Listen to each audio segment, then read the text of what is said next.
நல்ல மனமுண்டாம் மாமலராள் நோக்குண்டாம் மேனின் உடங்காது பூக்கொண்டு துப்பார் திருமேனி தும்பிக்கையான் பாதம் தப்பாமல் சார்வார் தமக்கு மூவிரு முகங்கள் போற்றி முகம்பொழி கருணை போற்றி ஏவரும் துதிக்க நின்ற ஈராறு தோள் போற்றி காஞ்சி மாவடி வைகும் செவ்விள் மலரடி போற்றி அன்னார் சேவலும் மயிலும் போற்றி திருக்கைவேல் போற்றி போற்றி. ஜெய் சாய்ராம், ஜெய் சாய் நாதா, ஜெய் சாய் மாதா. சீரடி சாய் பகவான் திருவடிகளே சரணம், சத்திய சாய் திருவடிகளே சரணம். அருமைக்கும் பெருமைக்கும் உரிய புனிதம் நிறைந்த சீரடி சாய்பாபா ஆலய வளாகத்திற்குள்ளே இன்றைய தினம் சத்திய சாய்பாபாவிற்கு 100ஆண்டு விழா மிக சிறப்பாக நடைபெற்று கொண்டிருக்கிறது. இந்த 100ஆண்டு விழாவை மிக அருமையாக ஸ்ரீ சத்ய சாய் அவர்களுடைய தபால் தலையை வெளியிட்டு கொண்டாடி கொண்டிருக்கக்கூடிய இந்த வேளையிலே இந்த பெருமை மிக்க விழாவிலே எனக்கும் ஒரு வாய்ப்பு பாபாவால் கிடைத்திருக்கிறது என்று நினைக்கின்ற பொழுது நான் மட்டற்ற மகிழ்ச்சி அடைகிறேன். அழைத்து சிறப்பு செய்த விழாக்குழுவை சார்ந்த அன்பர்கள் அத்துணை பேருக்கும் நான் நன்றி பாராட்டுகிறேன். இங்கே வருகை தந்திருக்கின்ற மேல்முறையீட்டு நீதிமன்ற நீதிபதி கௌரவ பிரபாகரன்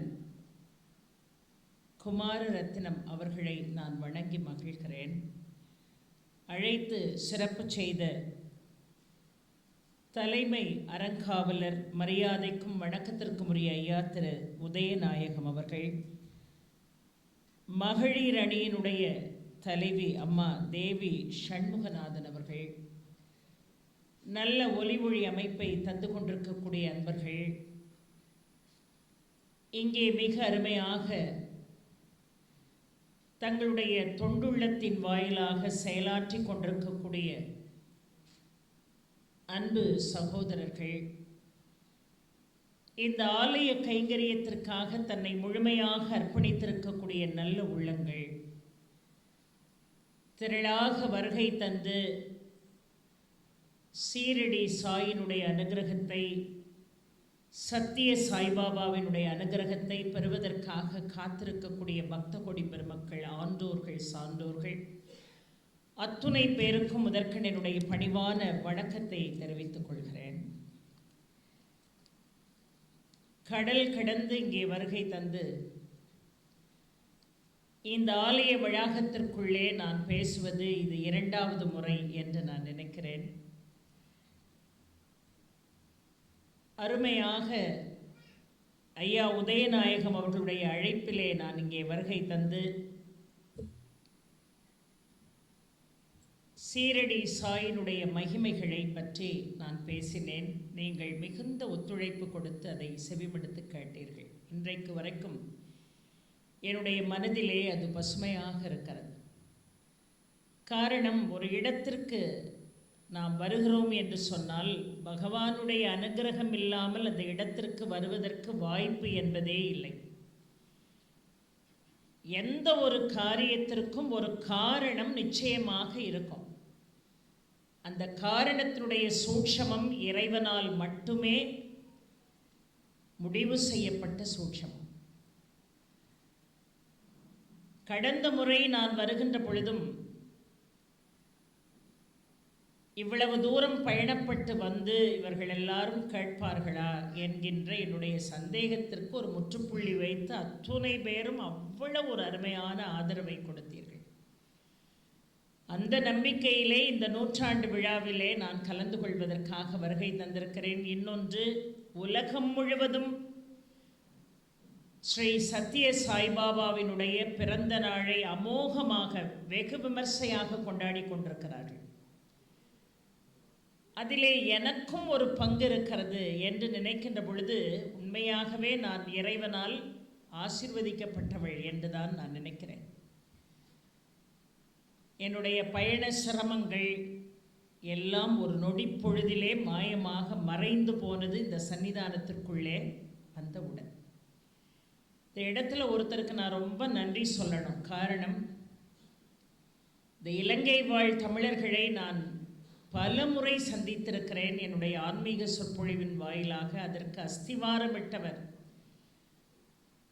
இந்த இலங்கை மண்ணிலே தொழிலதிபராக இருக்கக்கூடிய ஐயா பெரியவர்கள். அவர்களை இந்த நேரத்திலே நான் நினைத்து பார்க்கிறேன் நன்றியோடு. அதை போல நான் வருகின்ற நேரமெல்லாம் மிக அருமையாக உபசரித்து என்னை கவனிக்கக்கூடிய அருமைக்கும் பாராட்டுதலுக்கும் உரிய அன்பு சகோதரியார் திருமதி சாந்தினி அவர்களுக்கும் என்னுடைய நன்றியை நான் சொல்கிறேன். காரணம், அவர்களுடைய இல்லத்திலே தான் நான் தங்கியிருக்கிறேன், மிக அருகாமையிலே. சின்ன சின்ன விஷயங்களை செய்பவர்களை கூட நன்றியோடு நாம் என்ன செய்யணும்? வணங்கணும். இந்த வகையில் இன்னைக்கு ஒரு அருமையான ஒரு நபர் யாருன்னு கேட்டிங்கன்னா, நீங்கள்லாம் எதிர்பார்க்காத ஒரு நபர் அம்மா தேவி அவர்களோடே இருக்கக்கூடிய அருமைக்கும் பாராட்டுதலுக்கும் உரிய அன்பு மகள் ஜனனி. இந்த ஜனனி ரொம்ப அழகாக நான் பேச வர்றதுக்கு முன்னாடி அருமையான ஒரு தேநீர் விருந்து படைத்து என்னை அழைத்து வந்திருக்கிறாள். எனவே அவளுக்கும் என்னுடைய நன்றியை நான் சொல்கிறேன். காரணம், உற்சாகமாக பேசுவதற்கு அதுவும் ஒரு காரணம் என்று பார்க்கிறோம். பாபாவினுடைய பிறந்த நாள் நூற்றாண்டு விழா உலகம் முழுவதும் கொண்டாடப்படுகிறது. இங்கு மாத்திரமல்ல, உலகம் முழுவதும் கொண்டாடப்படுகிறது. எல்லோரும் பாபாவினுடைய நாமத்தை உச்சரித்து கொண்டே இருக்கிறார்கள். காரணம், அவர் செய்திருக்கக்கூடிய அற்புதங்களும் அதிசயங்களும் ஏராளம் ஏராளம். இந்த தலைப்பிற்குள்ளே நான் செல்வதற்கு முன்னதாக, ஏன் இதை நான் அழுத்தம் திருத்தமாக சொல்கிறேன் என்று சொன்னால், சீரடி சாயினுடைய மகிமைகளாக இருந்தாலும் சரி, ஸ்ரீ சத்ய சாய்பாபாவினுடைய மகிமைகளாக இருந்தாலும் சரி, இந்த ஒரு பிறவி அவர்களை பற்றி எடுத்து சொல்வதற்கு போதாது. எத்தனை ஜென்மங்களை இறைவன் கொடுத்தாலும், எத்தனை பிறவிகளை இறைவன் கொடுத்தாலும், அத்தனை பிறவி முழுவதுமே ஒரு நிமிடத்தை கூட வீணாக்காமல் அவர்களை பற்றி பேசுவதற்கு ஏராளமான கருவூலங்கள் இருக்கிறது. ஆனால் கொடுக்கப்பட்ட நேரத்திற்குள்ளே அவர்களை பற்றி நாம் சிந்திக்கப் போகிறோம். அப்படி சிந்திப்பது என்பது நாம் வாழ்க்கையில் செய்த பாக்கியம். பேசுவதற்கு எனக்கு ஒரு பிராப்தம் இருக்கிறது, பாக்கியம் இருக்கிறது. அதை போல இன்றைய தினத்திலே அதை கேட்பதற்கு உங்களுக்கு பிராப்தமும் பாக்கியமும் இருக்கிறது என்றுதான் நான் சொல்வேன். இன்னும் சொல்லப்போனால், ஐயா உதயநாயகம் அவர்கள் இந்த மேடையிலே அமர்ந்து சத்ய சாயினுடைய மகிமைகளையும் சரி, சீரடி சாய்பாபாவினுடைய மகிமைகளையும் சரி பேசுவதற்கு முழுமையான தகுதி படைத்தவர். ஏனென்று சொன்னால், சத்ய சாய்பாபாவோடு பல ஆண்டுகள் அவரை நேரிலே சந்தித்து அங்கே சில ஆலய கைங்கரியங்களை செய்து அவருடைய அனுக்கிரகத்தை பெற்றவர் முன்வரிசையிலே அமர்ந்திருக்கிறார். நான்லாம் அவரை படத்தில் தான் பார்த்துருக்கேன், நேரில் பார்த்ததே இல்லை. ஆனால் இத்தனை ஆண்டுகள் கழித்து அவரை பற்றி பேசுவதற்கு ஒரு வாய்ப்பு கிடைக்கிறது என்று சொன்னாலே அதில் ஏதோ ஒரு சூட்சமம் மறைந்திருக்கிறது என்று நான் எடுத்துக்கொள்கிறேன். உதயநாயகம் அவர்களிடம் பேசுகின்ற பொழுது ஆயிரம் செய்திகள் நமக்கு வந்து கொண்டே இருக்கிறது. இத்தனை செய்திகளை அவர் வாழ்க்கையில் அனுபவித்திருக்கிறாரா என்று நினைக்கின்ற பொழுதே உடம்பெல்லாம் மெய் சிலிர்த்து போகிறது. அவ்வளவு விஷயங்கள் இருக்கு இந்த கோவிலுக்குள்ள. இந்த சொற்பொழிவை தொடங்குவதற்கு முன்னதாக ஆணித்தரமாக ஒரு விஷயத்தை நான் சொல்றேன். சத்ய சாய்பாபாவை பற்றி பேசுவதற்கு உண்மையாகவே கொடுத்து வைத்திருக்கணும். இதில் எந்த விதமான மாற்று கருத்தும் இல்லை. அவரை பற்றி பேசுவதற்கு எந்த தயக்கமும் தேவையில்லை. அந்த தயக்கம் எனக்கு 1% கூட இல்லை.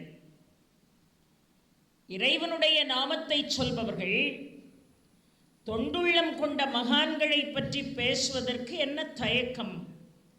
கரும்பு சாப்பிட்றதுக்கு கூலி வேணுமான்னு கேட்பாங்க கிராமத்தில். மிகப்பெரிய ஒரு மகானை பற்றி பேசுவதற்கு பாக்கியம் செய்திருக்கிறோம், கேட்பதற்கு நீங்கள் பாக்கியம் செய்திருக்கிறீர்கள் என்றுதான் நான் சொல்வேன். ஆனால் ஒரே ஒரு விஷயத்தை நான் தெளிவாக சொல்கிறேன். இன்றைக்கு உலகம் முழுவதும் சீரடி சாய்பாபாவை வழிபாடு செய்கிறோம், சத்திய சாய்பாபாவை வழிபாடு செய்கிறோம். இருவரும் ஒருவரே என்கின்ற எண்ணம் உங்களுக்கு இருக்கணும்.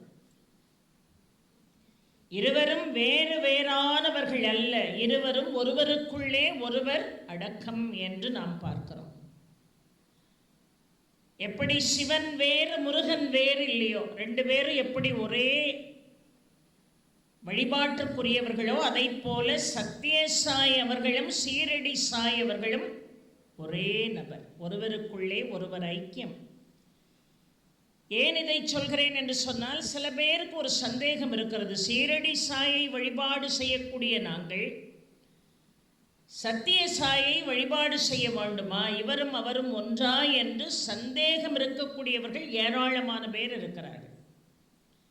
அந்த சந்தேகத்தை தீர்க்க வேண்டும் என்பதற்காக இதை நான் ஆணித்தரமாக சொல்கிறேன். நேற்றைய தினம் மிக அருமையாக தபால் தலை வெளியிட்டு இன்றைக்கு அவருடைய 100ஆண்டு விழா. 1926ஆம் ஆண்டு நவம்பர் 23ஆம் நாள் சத்திய சாய்பாபாவினுடைய அவதாரம் ஆரம்பமானது, அவருடைய அவதாரம் நிகழ்ந்தது.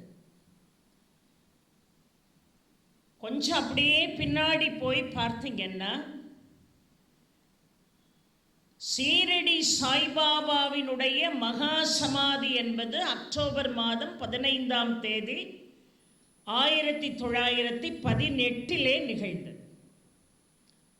இந்த 18 சீரடி சாய்பாபாவினுடைய மகா சமாதி நிலை ஏற்பட்டு அதிலிருந்து சரியாக 8 ஆண்டுகள் 1926 நவம்பர் 23 ஸ்ரீ சத்திய சாய்பாபாவினுடைய அவதாரம் நிகழ்ந்திருக்கிறது. இவரே அவர் என்பதற்கு மிக அருமையான சான்றுகள் இந்த உலகத்தில் ஏராளமானது இருக்கிறது. அவருடைய 14வது வயது,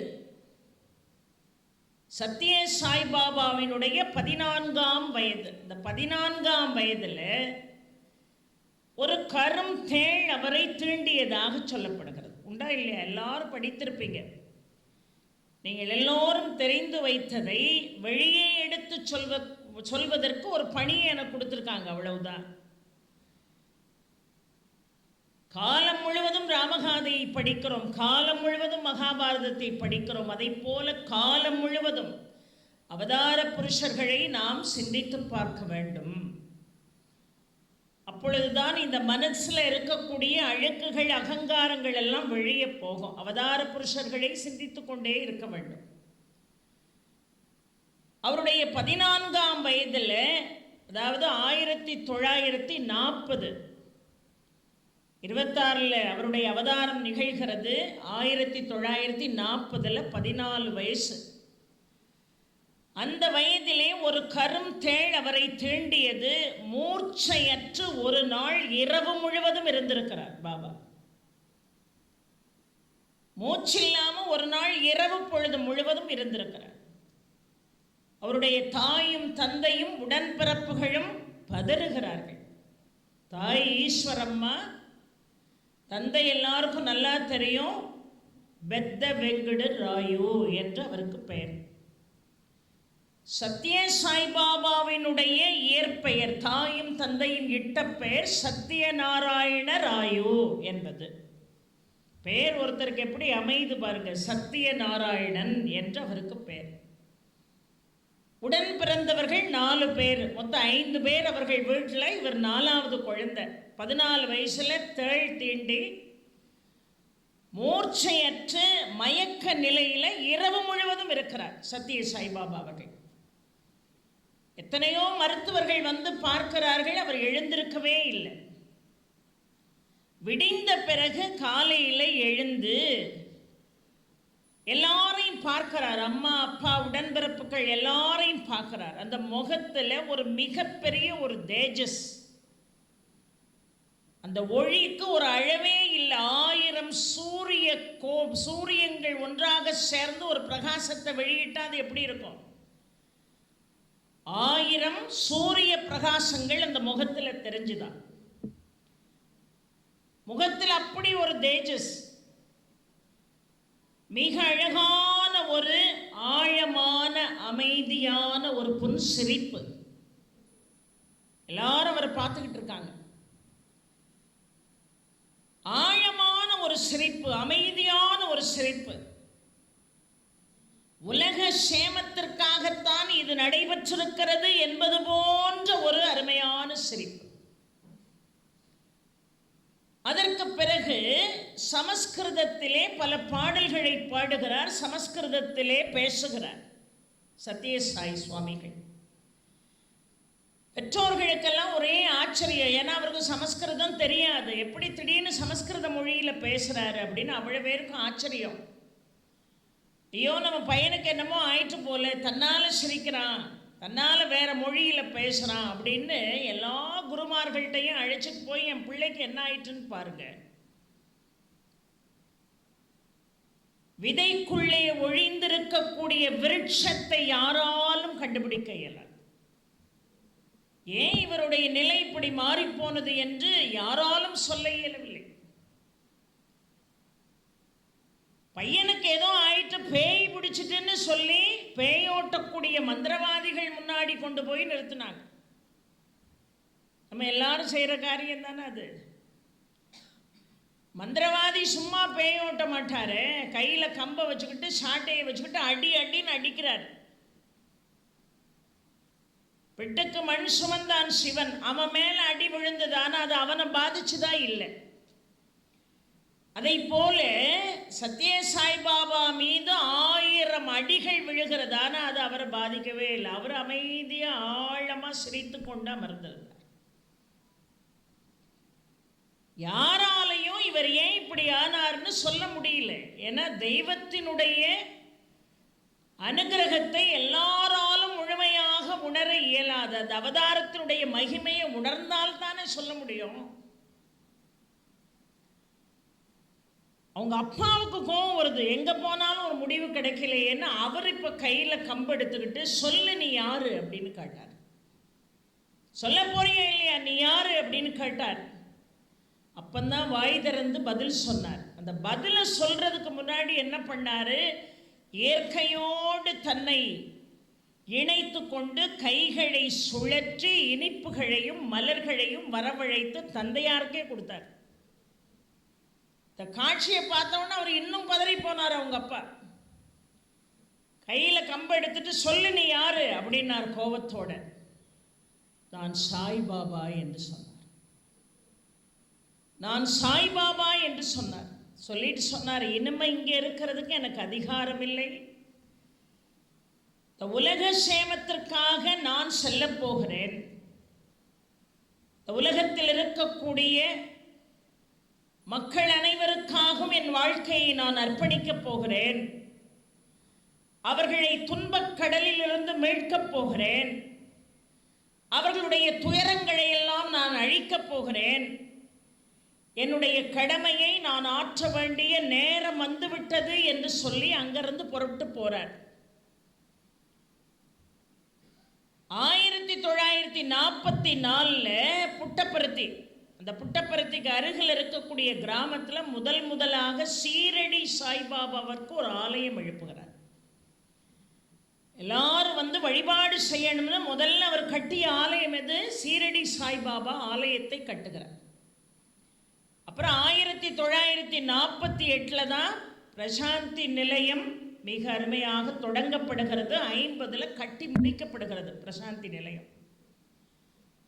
அதற்கு பிறகு வாழ்நாள் முழுவதும் 2011 மகா சமாதி ஆகிற வரைக்கும் ஆயிரம் அற்புதங்களையும் அதிசயங்களையும் செய்து கொண்டே இருந்தார். இந்த அதிசயத்திற்கு ஒரு அளவே இல்லை. இப்ப நான் வந்த பிறகு கூட என்ன அதிசயம் இந்த ஆலயத்தில் நிகழ்ந்தது என்பதை உதயநாயகம் அவர்கள் மிக அருமையாக சொன்னார். அப்படியே புல்லரித்து போனது.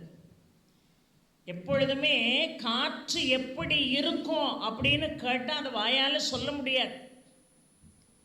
காற்று எப்படி இருக்குங்கிறத என்ன செய்யணும்? அனுபவிச்சு பார்க்கணும். அனுபவிச்சு பார்த்தாதான் ஓஹோ காற்று இப்படி இருக்குமா.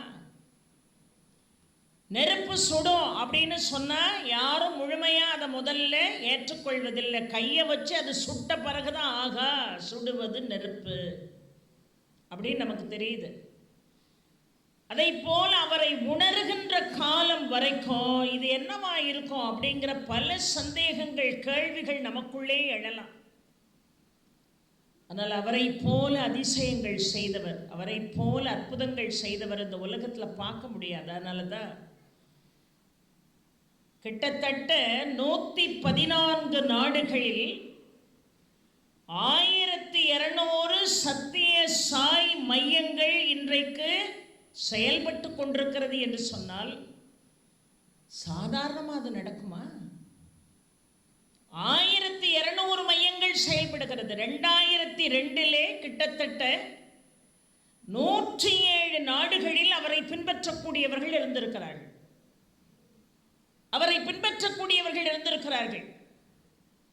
சத்ய சாய்பாபா சொல்கிறார், 2002 சொன்ன வாக்கு,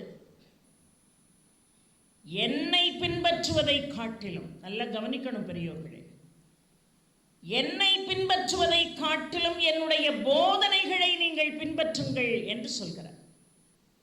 தன்னை பாராட்டணும், தன்னை புகழணும் என்று அவர் ஒரு நாளும் நினைச்சதில்லை. அவர் புகழை பரப்புவதற்கு ஐயா உதயநாயகம் அவர்கள் சொன்னதை போல நமக்கு அந்த தகுதியும் இல்லை. நாம் அவருடைய புகழை பரப்பிதான் அவருடைய புகழ் வெறியே தெரியணுங்கிற அவசியமும் இல்லை. அவரை பற்றி பேசினால் நம்முடைய புகழ் உலகம் முழுவதும் ஒருவேளை போனாலும் போலாம் அவருடைய அனுகிரகத்தினால. நாம பேசி அவருக்கு புகழ் வர வேண்டியது இல்லை பெரியோர்களே. என்ன அருமையாக உலகம் முழுவதும் இன்றைக்கு அவரை பேசிக்கொண்டிருக்கிறது. காற்றை அனுபவித்தால்தான் அது தென்றலா இல்லை புயலா இல்லை வெப்பமான காற்றை அது வீசுகிறதா என்பதை நம்மால் புரிந்து கொள்ள இயலும். நல்லதான் ரொம்ப அழகாக சொல்கிறார். பாபாவே சொல்கிறார் பாருங்கள், பின்பற்றுங்கள் என்னுடைய கொள்கைகளை, என்னுடைய போதனைகளை, என்னுடைய உபதேசங்களை பின்பற்றுங்கள். என்னை பின்பற்ற வேண்டும் என்று நான் சொல்லவில்லை, என்னுடைய போதனைகளை பின்பற்றுங்கள். ஆழமாக தன்னுடைய உபதேசங்களிலே பகவத்கீதையினுடைய சாரங்களை மிக அருமையாக எடுத்துச் சொல்கிறார். சொல்கின்ற சத்திய சாய் சொல்கிறார், பகவத்கீதை என்பது சாதாரணமான ஒரு பொக்கிஷம் அல்ல. பகவத்கீதையை நாள் முழுவதும் படிப்பவர்கள் இருக்கிறார்கள். பகவத்கீதை படிக்காம ஒரு அத்தியாயம் கூட படிக்காம நான் சாப்பிடவே மாட்டேன்னு சொல்றவங்க இருக்காங்க. வருடக்கணக்கில் பகவத்கீதையை பேசக்கூடிய என்ன மாதிரி பேச்சாளர்கள் நிறைய பேர் இருக்காங்க. ஆனால் சத்திய சாய் நமக்கு என்ன கற்றுத் தருகிறார்? நீ பல மணி நேரம் பகவத்கீதையை பற்றி பேசுறது பெருசு இல்லை, பகவத்கீதையை படிக்காம நான் ஆகாரம் கூட உட்கொள்ள மாட்டேன்னு சொல்றது பெருசு இல்லை, பகவத்கீதையில ஒரு அத்தியாயத்தில் ஒரு வரியவாவது பின்பற்றுங்கிறார். நம்ம நல்லா படிப்போம், நம்ம நல்லா பேசுவோம், ஆனால் பின்பற்றுவோமான்னு கேட்டால் இல்லை. அப்போ அதனால என்ன பயன்? சத்ய சாய்பாபா இதை சொன்னார், சத்ய சாய்பாபா இதை செய்ய சொன்னார் என்று சொல்லிக்கொண்டே இருக்காதீர்கள், அதை பின்பற்றுங்கள் என்று சொல்கிறார். அவர் சொன்ன வாக்கு, அவருடைய சன்னிதானத்தில் அவர் முன்னாடி உட்கார்ந்து பேசுகிறோம். எந்த வார்த்தைகளும் நாம சிந்தித்து சொல்லக்கூடிய வார்த்தைகள் அல்ல, அவர் சொன்ன உபதேசம் அது. ஆக என்னுடைய உபதேசங்களை பின்பற்றி நீங்கள் நடக்கணும் அப்படின்னு அழகாய் இந்த மண்ணுக்கு எடுத்து சொன்ன பெருமை அவருக்கு உண்டு. இறைவனை பற்றி சொல்கின்ற பொழுது, ஏன்னா இது இறைவன் குடியிருக்கக்கூடிய இடம், இறைவனை பற்றி சொல்கின்ற பொழுது சொல்கிறார் மிக அருமையாக, யாராவது உங்கள்கிட்ட உன்கிட்ட வந்து நீ இத்தனை வருஷம் கோயிலுக்கு வாரியே, இவ்வளவு சாமி கும்பிடுறியே, உன் வாழ்க்கையில் என்ன நடந்திருக்குன்னு உன்னை தூண்டி விடுறதுக்குன்னு ஒருத்தன் வருவான். உடனே சேடம் கட்டின குதிரை மாதிரி ஆமா அவன் சொன்னது சரிதானே, நமக்கு வாழ்க்கையில் என்ன நடந்திருக்குன்னு அவன் கூட சேர்ந்துக்கிட்டு நீ ஜால்ரா போடாத. உண்மையாகவே இறைவன் இருக்கிறானான்னு நீ உணர்ந்து பாரு. அடுத்தவன் இல்லைன்னு சொன்னா அப்படியே ஏத்துக்கிட்டதா, இல்லை இருக்குன்னு சொன்னாலும் அப்படியே ஏத்துக்கிட்டதா? நீ அதை அனுபவித்து உணர்ந்து பார் என்று சொல்கிறார். தேன் இனிக்கும் அப்படின்னு தேனே சாப்பிடாதவன்ட்ட நான் போய் சொன்னா அது இனிக்குமா கசக்குமான்னு அவனுக்கு எப்படி தெரியும்? உப்பு கரிக்கும் அப்படின்னு சொன்னா அதுக்கு முன்னாடி அவன் உப்பு போட்டு சாப்பிட்டுருக்கணும். ஆமா கரிக்கும்னு சொல்லலாம். உப்பையே உணராதவன், உப்பையே சுவைக்காதவன்கிட்ட போய் உப்பு கரிக்கும்னு சொன்னா அது அவனுக்கு எப்படி தெரியும்? ஆக அனுபவித்து பார்த்து நீ அதை தெரிந்து கொள்ள. அனுபவம் தான் உனக்கு இறைவன், அனுபவம் தான் உனக்கு சகலத்தையும் கற்றுத்தரும். இறை வழிபாட்டிற்கு கூட அனுபவம் என்பது மிக மிக முக்கியம் என்பதை சத்ய சாய்பாபா நமக்கு அருமையாக எடுத்து காட்டுகிறார். இந்த உலகத்தில் இறைவன் இருக்கான்னு சொன்னா அதை நீயாக உணர்ந்து தெரிந்து கொள். மற்றவன் பேசுறத வச்சு நீ ஒரு முடிவுக்கு வராத. சொல்லிட்டு சொல்றாரு, என்னை பத்தி பேசாம இருந்திருக்கானா யாராவது இந்த உலகத்துல? என்னுடைய தலைமுடியை பார்த்துட்டு நல்லா கவனிக்கணும். என்னுடைய தலைமுடியை பார்த்துட்டு இது கூட பந்து போல இருக்கு, இது கூடு கட்டின முடி போல இருக்கு அப்படின்னு என்ன எல்லாரும் பேசுறான். எனக்கு கோபம் வருமா? வராது. ஏன்னா என் தலையில முடி அப்படித்தானே இருக்கு. நான் எதுக்காக கோவப்படணும்? உண்மையை ஒருத்தன் சொல்லும் போது அதை ஆமான்னு அக்செப்ட் பண்றது தானே சரியான விஷயம். நான் முடியே வைக்காம இவர் ஏன் இப்படி கூட பந்து மாதிரி முடிய வச்சிருக்காருன்னு கேட்டா தப்பு. கூட பந்து மாதிரி தான் முடி இருக்கு, அதை பார்த்துட்டு ஏன் இப்படி பந்து கணக்கா முடி இருக்குன்னு ஒருத்தன் சொன்னா எனக்கு ஏன் கோபம் வரணும்? என்ன அழகாக ஒரு சின்ன விஷயத்தை தன்னை வச்சுக்கிட்டு இந்த உலகத்துக்கு சொல்றார். My life is my message என்று சொல்கிறார். My life is my message. அவர்கள் தான் உண்மையான அவதார புருஷர்கள். தன் வாழ்க்கையில் நடந்ததை முன்னிறுத்தி இந்த உலகத்திற்கு பாடம் சொல்பவர்கள். அப்ப தலைமுடி இப்படி குருவி கூடு மாதிரி இருக்குன்னு சொன்னா நான் கோவப்பட வேண்டியதில்லை. ஏன்னா என் தலைமுடி அப்படிதான் இருக்குது. உண்மையைத்தான் அவன் சொல்றான். எனக்கு ஏன் கோபம் வரணும்? அதுவே எவனோ ஒருவன் புறப்பட்டு வந்து உங்க தலையில் ஏன் முடியே இல்லை, ஏன் இப்படி வழுக்கியா இருக்கீங்கன்னு ஒருத்தன் கேட்கிறான்னு வைங்க, நமக்கு எப்படி கோபம் வரும்? தலை நிறைய முடிய வச்சுக்கிட்டு உட்கார்ந்துருக்கேன், என் தலை வழுக்கையா இருக்குன்னு சொல்றிய, உனக்கு என்ன கண்ணு கண்ணு போச்சா, போய் கண்ணாடி போடுன்னு உடனே நாமளா இருந்தா சொல்லுவோமா இல்லையா? சத்யசாய் நமக்கு என்ன அழகாக வழிகாட்டுகிறார். தலை நிறைய முடி இருக்கும் போது ஒருத்தன் உங்ககிட்ட வந்து உன் தலையில முடியே இல்லை, முடி இல்லாத வழுக்கையாக இருக்கிறது உன் தலை என்று சொன்னால் நீ சிரித்துக்கொள். ஏன்னா உண்மை அது இல்லை. நான் வழுக்கையாக இல்லை இல்லாத ஒரு விஷயத்தை ஒருத்தன் சொல்லும் போது அதையே என்ன பாதிக்கணுங்கிறார். எப்பேற்பட்ட ஒரு ப்ரீச்சிங் யோசித்து பாருங்க. இல்லாத ஒரு விஷயத்த ஒருத்தன் வந்து என்கிட்ட சொல்றான், நான் ஏன் கவலைப்படணும்? நான் ஏன் அதுக்கு பதில் சொல்லணும்? ஏதோ அறியாமையில் சொல்கிறான்னு அதை இக்னோர் பண்ணிட்டு தானே நான் போகணும். இந்த மனநிலை ஒவ்வொரு பக்தனுக்கும் இருக்கணும்னு அவர் எதிர்பார்த்தார். ஆக உன்னை பாதிக்காத எந்த விஷயத்தையும் நீ எக்ஸ்பிளனேஷன் கொடுக்க வேண்டிய அவசியம் இல்லை. இது இப்படி அது எப்படின்னு நீ எந்த விளக்க உரையும் எழுத வேண்டிய தேவையில்லை. மனதை ஒருநிலைப்படுத்தி இறைவன் வசம் உன் மனதை வைத்துவிடு, அவன் சகலத்தையும் பார்த்துக் கொள்வான். என்ன அழகான ஒரு அறிவுரைகள்! ஒன்னா ரெண்டா 1000 அறிவுரைகள், 1000 உபதேசங்கள். வெறும் உபதேசமாக மட்டுமல்ல, அத்தனையும் சாதனைகளாக மாற்றி காட்டிய பெருமை சத்ய சாய்பாபா அவர்களுக்கு உண்டு. சாய்ராம் செய்த பணிகளை தன்னுடைய அவதாரத்தின் போது மீண்டும் தொடர்ந்த ஒரு மிகப்பெரிய அவதார புருஷர் சத்ய சாய்பாபா.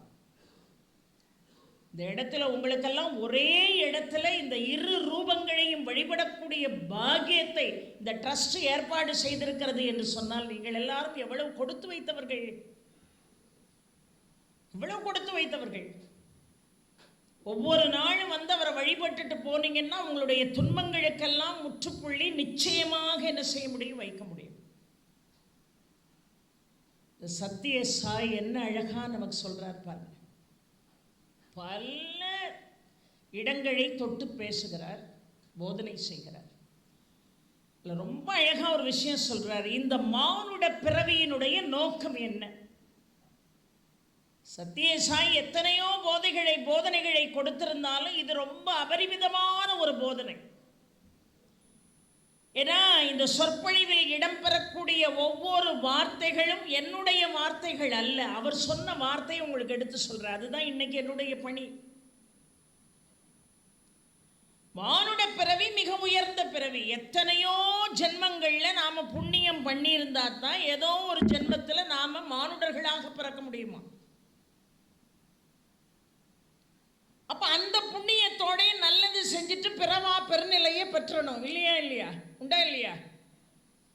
ஆனா மானுட பிறவியை பெற்ற, புண்ணியமான பிறவியை பெற்ற நாம பழையபடி பாவச்சேற்றிலே விழுந்து விழுந்து பழையபடி பிறவி இழிந்து என்ன செய்வோம், வேறு விதமா பிறப்போம். மானுட பிறவி மிக உயர்வான பிறவியா. அதனாலதான் அவ்வை மிக அழகாக, அவ்வை மூதாட்டி அரிது அரிது மானிடராதல் அரிது என்று பாடுகிறார். இந்த மானிட பிறவியை பற்றி சொல்லும் போது என்ன அழகா சொல்றாரு. இந்த உடம்பு இருக்கு இல்லையா, இந்த உடம்புக்கு நாம எப்படியெல்லாம் அலங்காரம் பண்றோம், எப்படியெல்லாம் நம்ம பிரசன்டபிளா வரணும்னு நினைச்சு இந்த உடம்புக்கு என்ன ஆபரணங்கள், என்ன அழகான ஆடைகள், எப்படி அலங்காரம் பண்ணிட்டு வரோம். நான் இந்த உடம்பு நீண்டு நிலைத்திருக்குமான்னு கேட்டா இல்லை, நிச்சயமாக ஒரு நாள் என்ன செய்யும், அழிந்து போகும். அழிந்து போகின்ற இந்த உடம்புக்கு ஆயிரம் ஆயிரம் ஆர்ப்பாட்டங்கள் இந்த உலகத்துல. ஒண்ணும் இல்லை, ஒரு உதாரணம் சொன்னா உங்களுக்கு புரியும். வீட்டில் ஒரு பெரிய லாக்கர் இருக்குன்னு வச்சுக்கோங்க, இரும்பு பெட்டி. அந்த காலத்துல எல்லார் வீட்லயும் இரும்பு பெட்டி இருக்கும், இப்பதான் அது இல்லை. அந்த இரும்பு பெட்டிக்குள்ளதான் விலை உயர்ந்த ஆபரணங்கள் எல்லாம் உள்ள வச்சு பூட்டுவோம். விலை உயர்ந்த ஆபரணங்கள் எல்லாம் எங்க இருக்கும், இரும்பு பெட்டிக்குள்ள இருக்கும். இப்போ இரும்பு பெட்டி பிரதானமா இல்ல ஆபரணங்கள் பிரதானமா? இப்போ 100ஆண்டு விழா சத்ய சாய்பாபாவுக்கு நடக்கு. இங்க ஒரு சொற்பொழிவு நடக்கு. நேற்று ஸ்டாம்ப் வெளியிட்டு இன்னைக்கு சொற்பொழிவு பண்றோம். 100ஆண்டு விழாவிற்காக இந்த சொற்பொழிவா இல்ல சொற்பொழிவுக்காக 100ஆண்டு விழாவா? 100ஆண்டு விழாவுக்காக தான் சொற்பொழிவு. அப்ப இரும்பு பெட்டி வீட்டில் இருக்குன்னு சொன்னா நகைகள் பிரதானமா இரும்பு பெட்டி பிரதானமானா? நகை இருந்தா தான் இரும்பு பெட்டிக்கே மரியாதை. நகை இருந்தா உள்ள வச்சு பூட்டலாம். இப்ப நகை இல்லைன்னு வச்சுக்கிடுவோம், அந்த இரும்பு பெட்டி ஒரு ஓரமா அது பாட்டுக்கு மழையில நனைஞ்சுக்கிட்டு துரு பிடிச்சிக்கிட்டு கிடக்கும். வருஷத்துக்கு ஒரு தடவை பொங்கலுக்கு வீட்டை வெள்ளையடிக்கும் போது கூட இந்த இரும்பு பெட்டிக்கு என்னத்தையாவது கொஞ்சம் ரிப்பேர் பார்த்து அதுக்கு பெயிண்ட் அடிக்கணும்னு நமக்கு தோணாது. உள்ள வைக்க என்ன இருக்கு, அதை ஏன் ரிப்பேர் பண்ணிக்கிட்டு அதுக்கு ஒரு 200-300 ரூபா செலவழிக்கணுங்கிற எண்ணம் நமக்கு வரும். ஆனால் நகை இருந்ததுன்னு சொன்னால் இரும்பு பெட்டிக்கு நகையால் என்ன வந்துடுது, மரியாதை வந்துடுது. இரும்பு பெட்டி முக்கியம்தான், பாதுகாப்பு தான். ஆனால் ஒன்றுமே இல்லாத பொருளை நம்ம கொண்டு போய் உள்ள வைக்க முடியாத சூழல் ஏற்படுகின்ற பொழுது இந்த இரும்பு பெட்டி தன்னுடைய மரியாதை இழந்து போகுது. அப்ப ஆபரணங்கள், விலை உயர்ந்த ஆபரணங்கள் உள்ள போய் உட்கார்ந்ததுன்னா ஆபரணத்துக்கு ஏற்கனவே மரியாதை இருக்கு, அது சேர்ந்த இரும்பு பெட்டிக்கும் மரியாதை தானாக வந்துடுது. ஆனா ஆபரணமே இல்லாம அந்த இரும்பு பெட்டிக்கு மரியாதை உண்டான்னா இல்லை. இந்த உடம்பும் அப்படிதான். எதுவுமே உள்ள இல்லை அப்படின்னா இந்த உடம்புக்கு மரியாதை உண்டான்னா கிடையாது. நான் சொல்லல, பாபா சொல்றாங்க. அப்போ ஆத்மா என்கின்ற ஆத்மாவோடு இணைந்திருக்கக்கூடிய நற்பண்புகளை கொண்ட இந்த உடம்புக்குள்ள இருக்கக்கூடிய இதயம், மனம், சிந்தனை இருக்கிறது பாருங்கள். அதுதான் ரொம்ப உயர்வான ஒரு விஷயம். இந்த உடம்பு இருக்கு, இந்த உடம்பு அழியும், அந்த உடம்புக்கு எவ்வளவோ நம்ம அலங்காரங்கள் பண்ணுறோம். ஆனால் இந்த உடம்புக்குள்ள ஆத்மான்னு ஒரு விஷயம் இருக்கு பாருங்க, அதுதான் விலையுயர்ந்த நகையை போன்றது, ஆபரணத்தை போன்றது. விலையுயர்ந்த ஆபரணத்தை போன்றது இந்த ஆத்மா. ஆனால் அதுக்கு நாம் மரியாதை கொடுக்காம வெறும் இரும்பு பெட்டியை தேய்ச்சி தேய்ச்சி பெயிண்ட் அடிச்சுக்கிட்டே இருந்தால் என்ன புண்ணியம் இருக்கு? ஏதாவது புண்ணியம் உண்டா? அப்போ ஆபரணமாக திகழக்கூடிய ஆத்மா, அந்த ஆத்மாவை நீ எப்படி பேணணும்? ஏன்னா இந்த உடம்பு அழியும், உடம்பு முக்கியம்தான். ஆனால் உடலை காட்டிலும் முக்கியமானது ஆத்மா. காரணம், உடலுக்கு அழிவுண்டு, ஆத்மாவுக்கு அழிவு என்பது இல்லை. அப்போ நிலையில்லாத பொருளை பேணணும் நீ நினைக்கிறியே தவிர, நிலையான ஆத்மா என்கின்ற மிகப்பெரிய உன்னதமான ஒரு விஷயத்தை பேணுறதுக்கு உனக்கு நேரம் இல்லையா? அது எவ்வளவு முக்கியமான ஒரு விஷயம். அதை எப்படியெல்லாம் பேணணும்? அதை பேண வேண்டும் என்று சொன்னால் இறைவனை பற்றிய சிந்தனை, அவதார புருஷர்களை பற்றிய சிந்தனை, மகான்களை பற்றிய சிந்தனை, அவர்களுடைய போதனை உனக்குள்ளாக ஊறிக்கொண்டே இருக்க வேண்டும். அப்பதான் உண்மையான பேரின்பத்தை உன்னால் பெற இயலும் என்று சொல்கிறார். சரி, அதை எப்படி செய்யணும்னு சொன்னார் பாருங்க. இந்த இதயம் இருக்கிறதே, இந்த மனம் இருக்கிறதே, இது கரடு முரடாகவே இருக்குதுன்னு வைங்க. முட்புதர்களால் நிறைந்து போயிருக்கு. ஏன்னா அழுக்கு பிடிச்சுதான் இருக்கு நம்முடைய மனமெல்லாம். கரடு முரடாக இருக்கிறது, முட்புதர்கள் நிறைந்திருக்கிறது என்று சொன்னால் அதை சுத்தம் பண்ணணுமா இல்லையா? ஒரு இடம் நம்மகிட்ட இருக்கு, அந்த இடத்துல தரிசா இருந்தாலும் கரடு முரடுகளாக சில தேவையில்லாத செடிகள் முளைச்சதுன்னு சொன்னால் அதை என்ன செய்யணும்? சுத்தம் பண்ணணும். இல்லைன்னா அந்த இடமே என்ன ஆகிரும்? வீணா போயிடும். அப்போ இந்த மனசை சுத்தப்படுத்தணும்னு சொன்னா நீ என்ன செய்யணும்னு பாபா அழகா சொல்றாங்க பாருங்க. சத்ய சாய் நமக்கு என்ன அழகாக வழிகாட்டுகிறார்கள். இந்த இரும்பு பெட்டிக்குள்ள இருக்கக்கூடிய ஆத்மா ஒழுங்காக செயல்பட்டு பிறவா பெருநிலையை பெறணும்னா என்ன செய்யணுமா? இந்த இதயம் எப்படி இருக்கணுமா? நம்முடைய சிந்தனைகள் எப்படி இருக்கணுமா? நம்முடைய எண்ணங்களும் மனங்களும் எப்படி இருக்கணும் அப்படின்னு சொன்னா, கரடுமுரடான இந்த இதயத்தை நீ செம்மைப்படுத்தணும். எப்படி செம்மைப்படுத்தணும்? அன்பால செம்மைப்படுத்தணும். அன்புமயமாக நீ அதை மாற்ற முயற்சி செய்யணும். அது மட்டும் இல்லை, அதுல என்ன விதையை நீ தூவணும்னு சொன்ன, இந்த இதயத்திற்குள்ளே இறை நாமம் என்கின்ற விதையை தூவு. ஏன்னு சொன்னா 4 யுகங்கள் இருந்தது. கிருதயுகம், திரேதாயுகம், துவாபர யுகம், இப்ப என்ன நடக்கு? கலியுகம் நடக்கு. கிருதயுகத்தில் எப்படி முக்தி அடைந்தார்கள் என்று சொன்னால் தியானத்தின் வாயிலாக முக்தியை அடைந்தார்கள். திரேதாயுகத்திலே யாகத்தின் வாயிலாக முக்தியை அடைந்தார்கள். துவாபர யுகத்திலே அர்ச்சனையின் வாயிலாக முக்தியை அடைந்தார்கள். கலியுகத்திலே நாம சங்கீர்த்தனத்தின் வாயிலாக முக்தியை அடையலாம் என்று பாபா நமக்கு வழிகாட்டுகிறார். நாம சங்கீர்த்தனாமிருத்தம் என்று அதனால்தான் கருட புராணம் மிக அருமையாக வலியுறுத்துகிறது. இறைவனுடைய நாமத்தை சொன்னா மட்டும்தான் கலியுக கொடுமையிலிருந்து தப்பிக்க முடியும். 1000 தியானம் பண்ணலாம், 1000 யஜ்யம் நடத்தலாம், நாம யாகங்களை நடத்தலாம், 1000 அர்ச்சனைகளை செய்யலாம். எல்லாவற்றையும் விட மேலான விஷயம், இந்த கலியுக கொடுமைகள்ல இருந்து நீங்க விடுபடணும்னு சொன்னா இறைவனுடைய நாமத்தை தழும்பேற உச்சரியுங்கள். தழும்பேற இடையறாத அவனுடைய நாமத்தை சொல்லுங்கள். அந்த நாமத்தை சொல்ல சொல்ல உங்களுடைய பாவங்கள் எல்லாம் கரைந்து போகும். அதை என்ன அழகாக நமக்கு வழிகாட்டுகிறார் பாருங்கள். சாதாரணமான வழிகாட்டுதல் இல்லை பெரியோர்களே. இந்த இதயம் இருக்கிறது பாருங்கள். இந்த இதயத்தில் இருக்கக்கூடிய அன்பு என்கின்ற அருமையான அந்த கழுத்திலே இறை நாமம், அந்த இதயம் தான் உனக்கு நிலமா. அந்த நிலத்தில், அந்த இதயம் என்கின்ற கழத்திலே இறை நாமம் என்கின்ற விதையை தூவு. பாபா சொல்றாங்க, இறை நாமம் என்கின்ற விதையை தூவி அன்பு, கருணை, ஈகை, இரக்கம் என்கின்ற நீரை ஊற்று. இந்த நீரை ஊற்றி பொறாமை, காழ்ப்புணர்ச்சி, அடுத்தவர்களை கெடுத்து பேசக்கூடிய விஷயம், அடுத்தவர்களை நிந்திப்பது, கோபம், வஞ்சனை, லோபம், ஆணவம், கண்மம், கர்வம், இந்த களைகளை ஒன்று விடாமல் பிடுங்கிருங்கிறார்.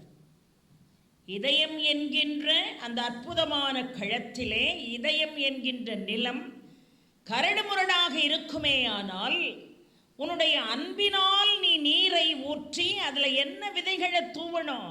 தெய்வ நாமம் என்கின்ற விதையை நீ தூவி இந்த கழையெல்லாம் பொறாம, காழ்ப்புணர்ச்சி, கர்வம், நான் என்கின்ற அகந்த, மமகாரம் எல்லா களைகளையும் பிடுங்கி நீ வீசிட்டு ஒழுக்கம் என்கின்ற வேலி கொண்டு அந்த நிலத்தை நீ என்ன செய்யணும்? வேலியிட்டு காக்கணும். அப்படி நீ காத்தாய் என்று சொன்னால் மிக அருமையாக தியானம் என்கின்ற நறுமணத்தை வீசக்கூடிய மலர்கள் பூத்து குலுங்கும். அப்பேற்பட்ட மலர்களை மிக அருமையாக ஆனந்தத்தோடு உன்னால் அறுவடை செய்ய இயலும் என்று சத்திய சாய்பாபா நமக்கு சொல்கிறார். இதை விட ஒரு போதனை யார் கொடுக்க முடியும்? யோசித்து பாருங்கள். நாம் வாழ்ந்த காலத்திலே இப்படி ஒரு இறை தூதர், ஒரு இறை அவதாரம் இந்த மண்ணுக்கு நமக்கு கிடைத்திருக்கிறது என்று சொன்னால், இந்த ஜென்மாந்திரத்தில் பிறந்த நாமெல்லாம் எவ்வளவு கொடுத்து வைத்தவர்கள் யோசித்து பாருங்கள். அப்போ நம்முடைய இதயம் எப்படி இருக்கணுமா? வெளியே என்னதான் இரும்பு பெட்டியா இருந்தா கூட கரடுமுரடாக இருக்கக்கூடிய இதயத்தை கருணை, ஈவு, இரக்கம் என்கின்ற சிந்தனை கொண்ட இதயமாக மாற்றுவதற்கு கழைகளையெல்லாம் நீ அகற்றிவிட்டு, முட்புதர்களையெல்லாம் நீ அகற்றிவிட்டு, இறைநாமம் என்கின்ற விதையை தூவி அன்பு என்கின்ற நீரை தெளித்தால் தியானம் என்கின்ற நறுமணம் வீசக்கூடிய மலர்கள் பூத்து குலுங்கும். அதை ஆனந்தமா நீ அறுவடை செய்யலாங்கிறார். இதுதான வாழ்க்கை. அப்படி ஆனந்தமாக அறுவடை செய்தோம் என்று சொன்னால் நம்ம வாழ்க்கையில துன்பம் இல்லை, நம்ம வாழ்க்கையில துயரம் இல்லை. ஆனா நம்ம அப்படி ஆனந்தமா அறுவடை செய்யறோமா? யோசித்து பாருங்கள். இந்த இதய மலர்களை யாருக்கு கொடுக்கணுமா காணிக்கையா? பகவான் சத்திய சாய்க்கு காணிக்கையாக கொடுத்தால் நம்முடைய துன்பங்கள் எல்லாம் நீங்கி போகும். பல ஆண்டுகள் கோயிலுக்கு வரோம், பல ஆண்டுகள் மந்திரம் சொல்றோம், பல ஆண்டுகள் வழிபாடு செய்யறோம். ஆனா வழிபாடு வெறும் மேலெழுந்த வாரியா தான் இருக்கே தவிர மூழ்கி முத்தெடுக்கமான கேட்டா இல்லை. நீ மூழ்கி முத்தெடுத்தியா?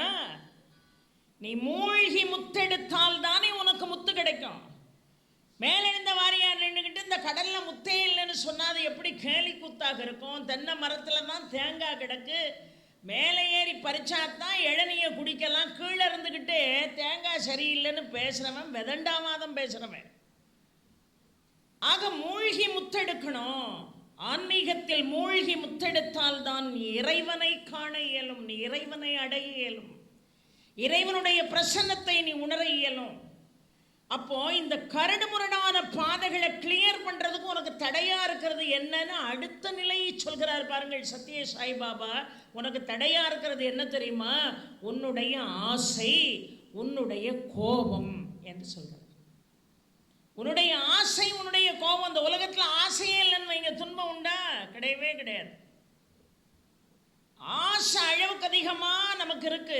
எண்ணம் அலமோதுது. ஆகா, இந்த வீட்டை வாங்கிட மாட்டோமா, அந்த காரை வாங்கிட மாட்டோமா, இந்த நகையை வாங்கிட மாட்டோமா, இந்த பட்டு சேலையை எடுத்துட மாட்டோமான்னு இந்த உள்ளம் கிடந்து என்ன செய்யுது? அலைபாய்கிறது.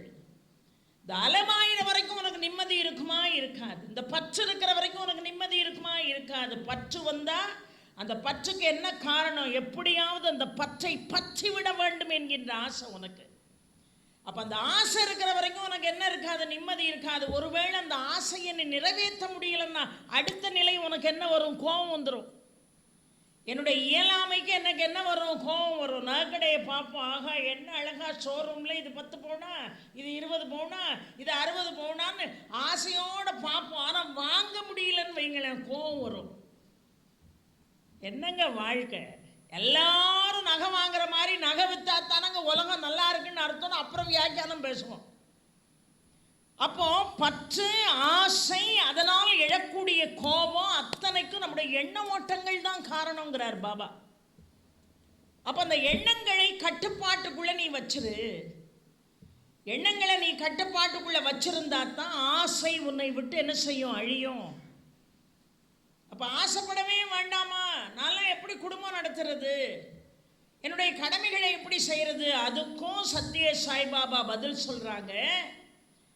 நீ உன்னுடைய கடமைகளை செய்வதற்கு உழைக்கணும். உனக்குன்னு சில ரெஸ்பான்சிபிலிட்டிஸ் இருக்கு, அதுக்காக நீ உழைக்கணும். ஆனால் மீத நேரம் முழுவதும் உன்னுடைய மனம் இறைவனையே நாடணும். ஆனால் எல்லா நேரமும் நம்ம ஆசையிலே மூழ்கி கிடப்போம். நமக்கு ஒரு துன்பம் வரும்போது மட்டும் இறைவனை வந்து தேடுவோம். பாபா எனக்கு எப்படியாவது அனுகிரகம் பண்ணிருங்க. ஆனால் அவர் சொல்றது என்ன? உன் ஆசைகளுக்கும் உன்னுடைய பற்றுக்களுக்கும் அதனால் நிறைவேறாத அந்த நிலையில் ஏற்படக்கூடிய கோபத்துக்குமே நீ தான் காரணம்.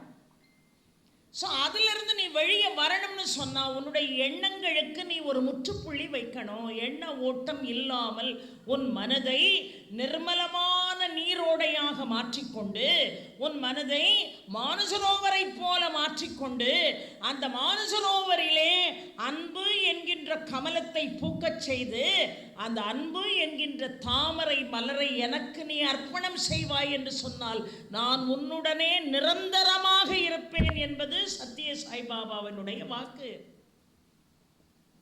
ஒன்னா ரெண்டாங்க அந்த போதனை.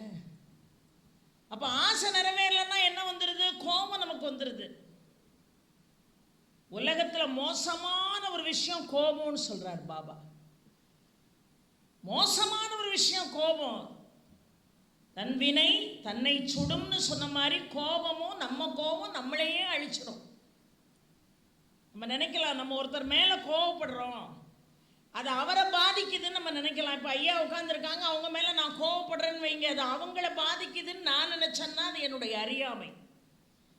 நான் ஒருவர் மீது கோபப்படுகிறேன் என்று சொன்னால் அது அவர்களை பாதிப்பதை காட்டிலும் என்னை வெகு வேகமாக பாதிக்கிறது. என்ன சொல்றாரு? நீ கோவப்படுறியா? உன்னுடைய ஆயுள்ள 6 மாசம் குறைஞ்சு போகுங்கிறார். 6 மாதம் உன்னுடைய ஆயுள்ள குறைந்து போகும். கோவப்பட்ட உடனே என்ன ஆகும்? ரத்தம் கொதிக்கும். ரத்தம் கொதிச்ச உடனே என்ன ஆகும்? உடம்பு சூடேறும். உடம்பு சூடேறின உடனே என்ன ஆகும்? நரம்புகள் வலுவிழந்து போகும். அப்போ உன்னுடைய ஆயுள் குறையிறது மட்டும் இல்லை, நீ இதை மாதிரி வழிபாடு, ஆத்ம சுத்தி, மந்திரங்களை சொல்றது, வழிபாட்டு செய்யறது, இதன் மூலமாக நீ சேர்த்து வைத்த எனர்ஜியை நீ இழந்துருவ.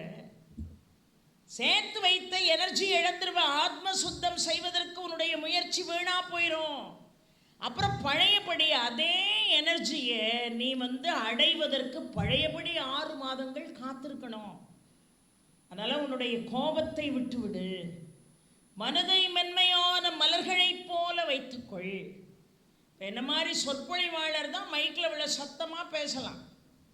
ஆனால் இதே சொற்பொழிவாளர் வீட்டுக்கு போனால் வீட்டுக்காரர்கிட்ட அமைதியாக தான் பேசணும். மேடையில் பேசுன மாதிரி என்ன எப்படி இருக்கீங்கங்கப்படாது.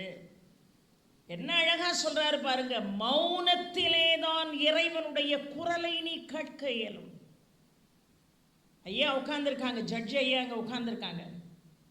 அவங்க ப்ரொஃபஷனுக்குன்னு சில இலக்கணங்கள் இருக்கிறது, சில லட்சணங்கள் இருக்கிறது, அதை விட்டு அவங்க விலக முடியாது. இப்போ பேச்சாளனுக்குன்னு ஒரு இலக்கணம் இருக்குது. நான் பாட்டுக்கு மெதுவாக எல்லாரும் நீங்கள் பயபக்தியோடு இருங்க அப்படின்னு பேசிக்கிட்டே இருந்தீங்கன்னா நீங்கள் பயபக்தியோடு அப்பமே வீட்டுக்கு போயிருப்பீங்க. அப்போ பேச்சாளனுக்குன்னு ஒரு மாடுலேஷன் இருக்குது, பேச்சாளனுக்குன்னு ஒரு தொனி இருக்குது, பேச்சாளனுக்குன்னு ஒரு கம்பீரம் இருக்குது.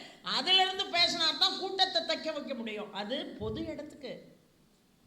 ஆனால் இறைவனை அடைவதற்கு பாபா காட்டக்கூடிய வழி, உன் மனதை மென்மையான மலரை போல் வைத்துக்கொண்டு மென்மையாக பேசு.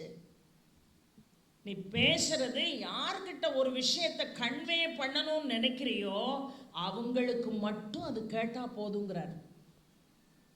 ஆனால் நம்ம அப்படியா பேசுவோம்? தொலைபேசி எடுத்தால் நம்ம வீட்டு ரகசியம் உலகத்தில் உள்ள அவ்வளோ பேருக்கும் தெரியுது. நான் தான் கடனை வாங்கிட்டு 1 மாசத்துல திருப்பி தாரேன்னு தானே சொல்லியிருக்கேன். அதுக்குள்ள உனக்கு என்ன இம்புட்டு அவசரம்? ஊர் பூரா தெரிஞ்சு போயிடும் நம்ம கடனாளின்னு. அமைதியா பேசுறதுல ஆயுள் கூடும். அமைதியா பேசும்போது இந்த மனசு மென்மையாகும், சாந்தமாகும். நீ யார்கிட்ட ஒரு விஷயத்த சொல்லணும்னு நினைக்கிறியோ அவங்களுக்கும் உனக்கும் மட்டும் அது தெரிஞ்சா போதும். அந்த அளவுக்கு தான் சத்தம் இருக்கணுங்கிறார். ஏன்னா சப்தத்திற்குள்ளே நம்முடைய ஆயுள் இருக்கிறது பெரியவர்களே. அதை என்ன அழகாக வழிகாட்டுகிறார் சத்ய சாய்பாபா அவர்கள்.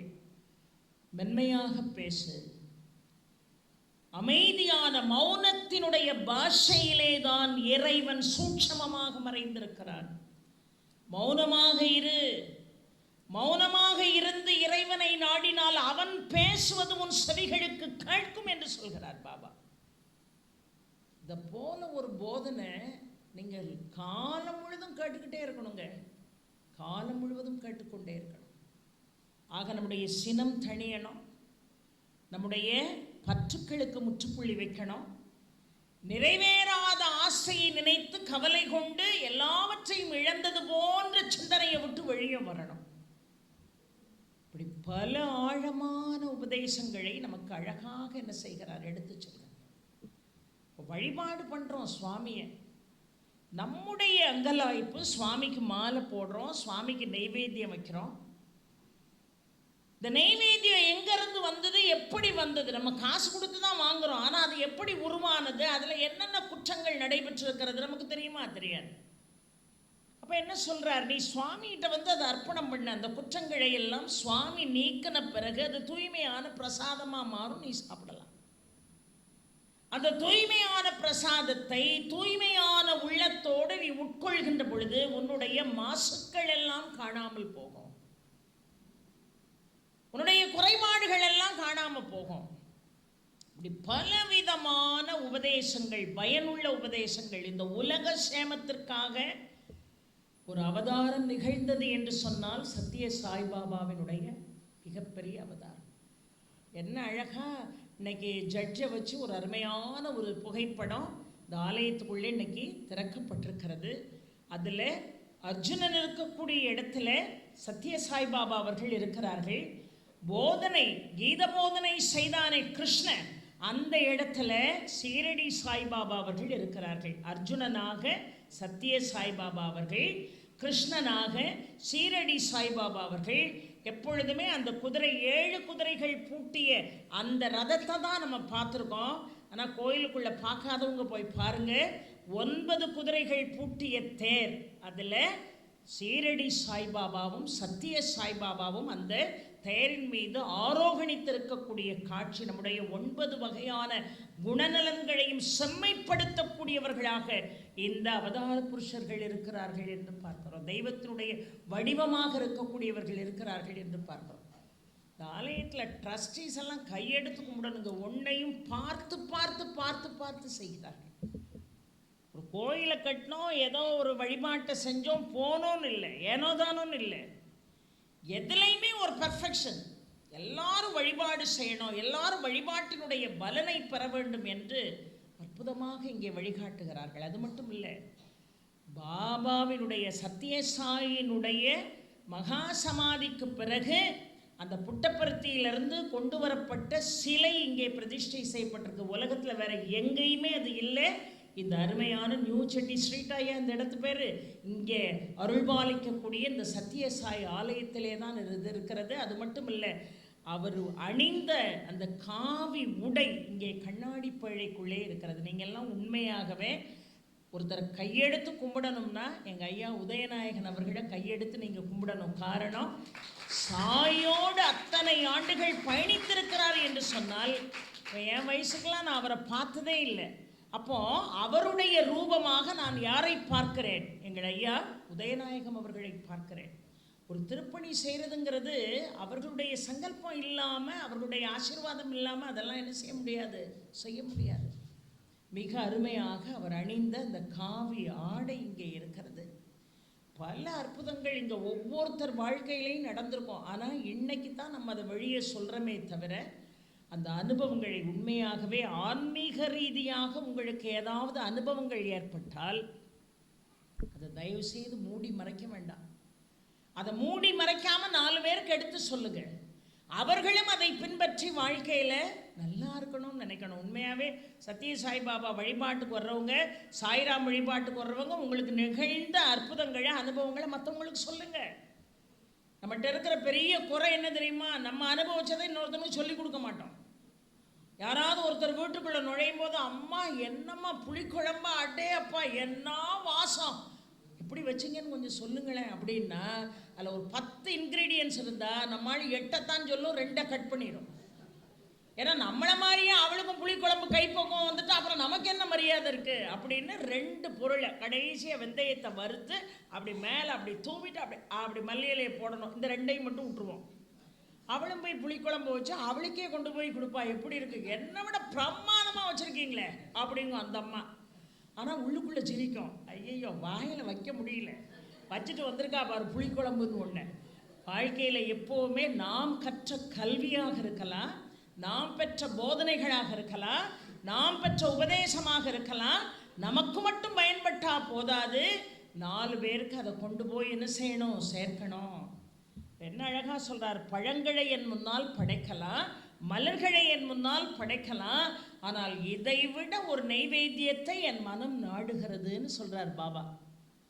நீங்கள் வைக்கக்கூடிய கனியை காட்டிலும், நீங்கள் வைக்கக்கூடிய நறுமணம் வீசக்கூடிய மலர்களை காட்டிலும் ஒன்றை நான் வெகு வேகமாக தேடுகிறேன். அது என்னன்னு சொன்னால், சத்தியத்தை தேடுகிறேன், தர்மத்தை தேடுகிறேன், அன்பை தேடுகிறேன், அகிம்சையை தேடுகிறேன். சத்தியத்தையும் தர்மத்தையும் அன்பையும் அகிம்சையையும் எனக்கு படைக்கக்கூடிய நீராக, கனியாக, மலர்களாக, உங்கள் கண்ணிலிருந்து ஆத்மார்த்தமாக வழியக்கூடிய நீரே என்னை அபிஷேகம் செய்வதாக நான் ஏற்றுக்கொள்கிறேன் என்று பாபா சொல்கிறாங்கன்னா, இதை விட ஒரு வழிபாட்டு முறை உலகத்தில் இருக்கவா முடியும்? என்ன அழகாக சொன்னாங்க. அன்பு மனசில் இருக்கணும், தர்ம சிந்தனை மனசில் இருக்கணும், சத்தியம் மனசில் இருக்கணும். இந்த சத்தியம், அன்பு, கருணை, அகிம்சை என்கின்ற மலர்களால், கனிகளால், நீரால் என்னை நீ நைவேத்தியம் செய்கின்ற பொழுது நிறைவாக உன் கண்ணிலிருந்து வழியக்கூடிய ஒரு துளி கண்ணீர் இருக்கிறது பாரு, அது என்னை மகிழ்விக்கும். அந்த கண்ணீரால் என் பாதத்தை கழுவு, உன்னை நான் பார்த்துக் கொள்கிறேன் என்று சொல்கிறார். உன்னை நான் பார்த்துக் கொள்கிறேன் என்று சொல்கிறார்.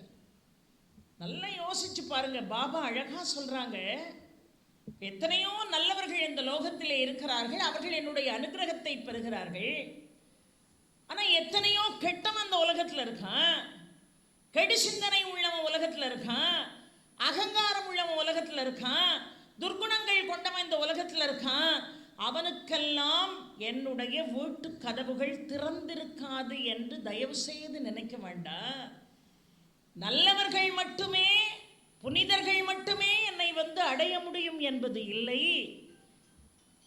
துர்ச்சிந்தனைகள் உள்ளவன், கெடுதல் செய்யக்கூடிய எண்ணம் உள்ளவனை கூட நான் அப்படியே விட்டுருவனா? அவனை அரவணைக்கக்கூடியதும் என்னுடைய பொறுப்பு. அவனுடைய துர்ச்சிந்தனைகளை மாற்ற வேண்டியது என்னுடைய கடமை. அவனுடைய கெட்ட எண்ணங்களை மாற்ற வேண்டியது என்னுடைய கடமை. புனிதமானவர்களுக்கு மட்டுமே என் இல்லம் திறந்திருக்கும் என்று பொருள் அல்ல. அப்படி நான் சொன்னா, பாபா சொல்றாங்க, புனிதமானவர்களுக்கு மட்டுமே என்னுடைய ஆலய கதவுகள், அதாவது என் உள்ளம் திறந்திருக்கும் என்று நான் சொன்னால், நோய்வாய்ப்படாதவனுக்கு மருத்துவர்கள் சிகிச்சை செய்வதற்கு அது சமம். நோயே இல்லை, மருத்துவர்கள் நமக்கு சிகிச்சை செஞ்சால் என்ன ஆகும்? அப்போ புனிதமானவர்களுக்கு மட்டுமல்ல, புனிதத்துவம் இல்லாதவனை கூட நான் அப்படியே விட்டுறணும்னு நினைக்கிறதில்ல, அவனையும் நான் ஆட்கொள்ள வேண்டும் என்று நான் நினைக்கிறேன். அவனையும் நல்வழிப்படுத்த வேண்டும், அவனுடைய பாதையும் நான் நல்லபடியாக மாற்ற வேண்டும் என்று நான் நினைக்கிறேன். ஆக அவருக்கும் வாழ்வு கொடுப்பதற்காகத்தான் நான் இந்த லோகத்திற்கு வருகை தந்திருக்கிறேன் என்று சொல்கிறார். அவர்களுக்கும் வாழ்க்கை கொடுக்கறதுக்காக தான் நான் இந்த உலகத்துக்கு வந்திருக்கேங்கிறார். இல்லை, ரொம்ப அழகாக சொல்கிறார் பாருங்க. 4 விஷயம் சொல்கிறார் பாபா. ஒன்று ஆன்மீக சேவை, இன்னொன்று கல்வி சேவை, இன்னொன்று மருத்துவ சேவை, இன்னொன்று மக்கள் சேவை. இந்த நாளையும் பாபா சொன்னாங்கன்னு இந்த காதில் வாங்கி இந்த காதில் விட்டுட்டு போயிடக்கூடாது. அதையே நாமளும் என்ன செய்யணும்? தொடரணும். அதுக்காக தானே இந்த சொற்பொழிவு.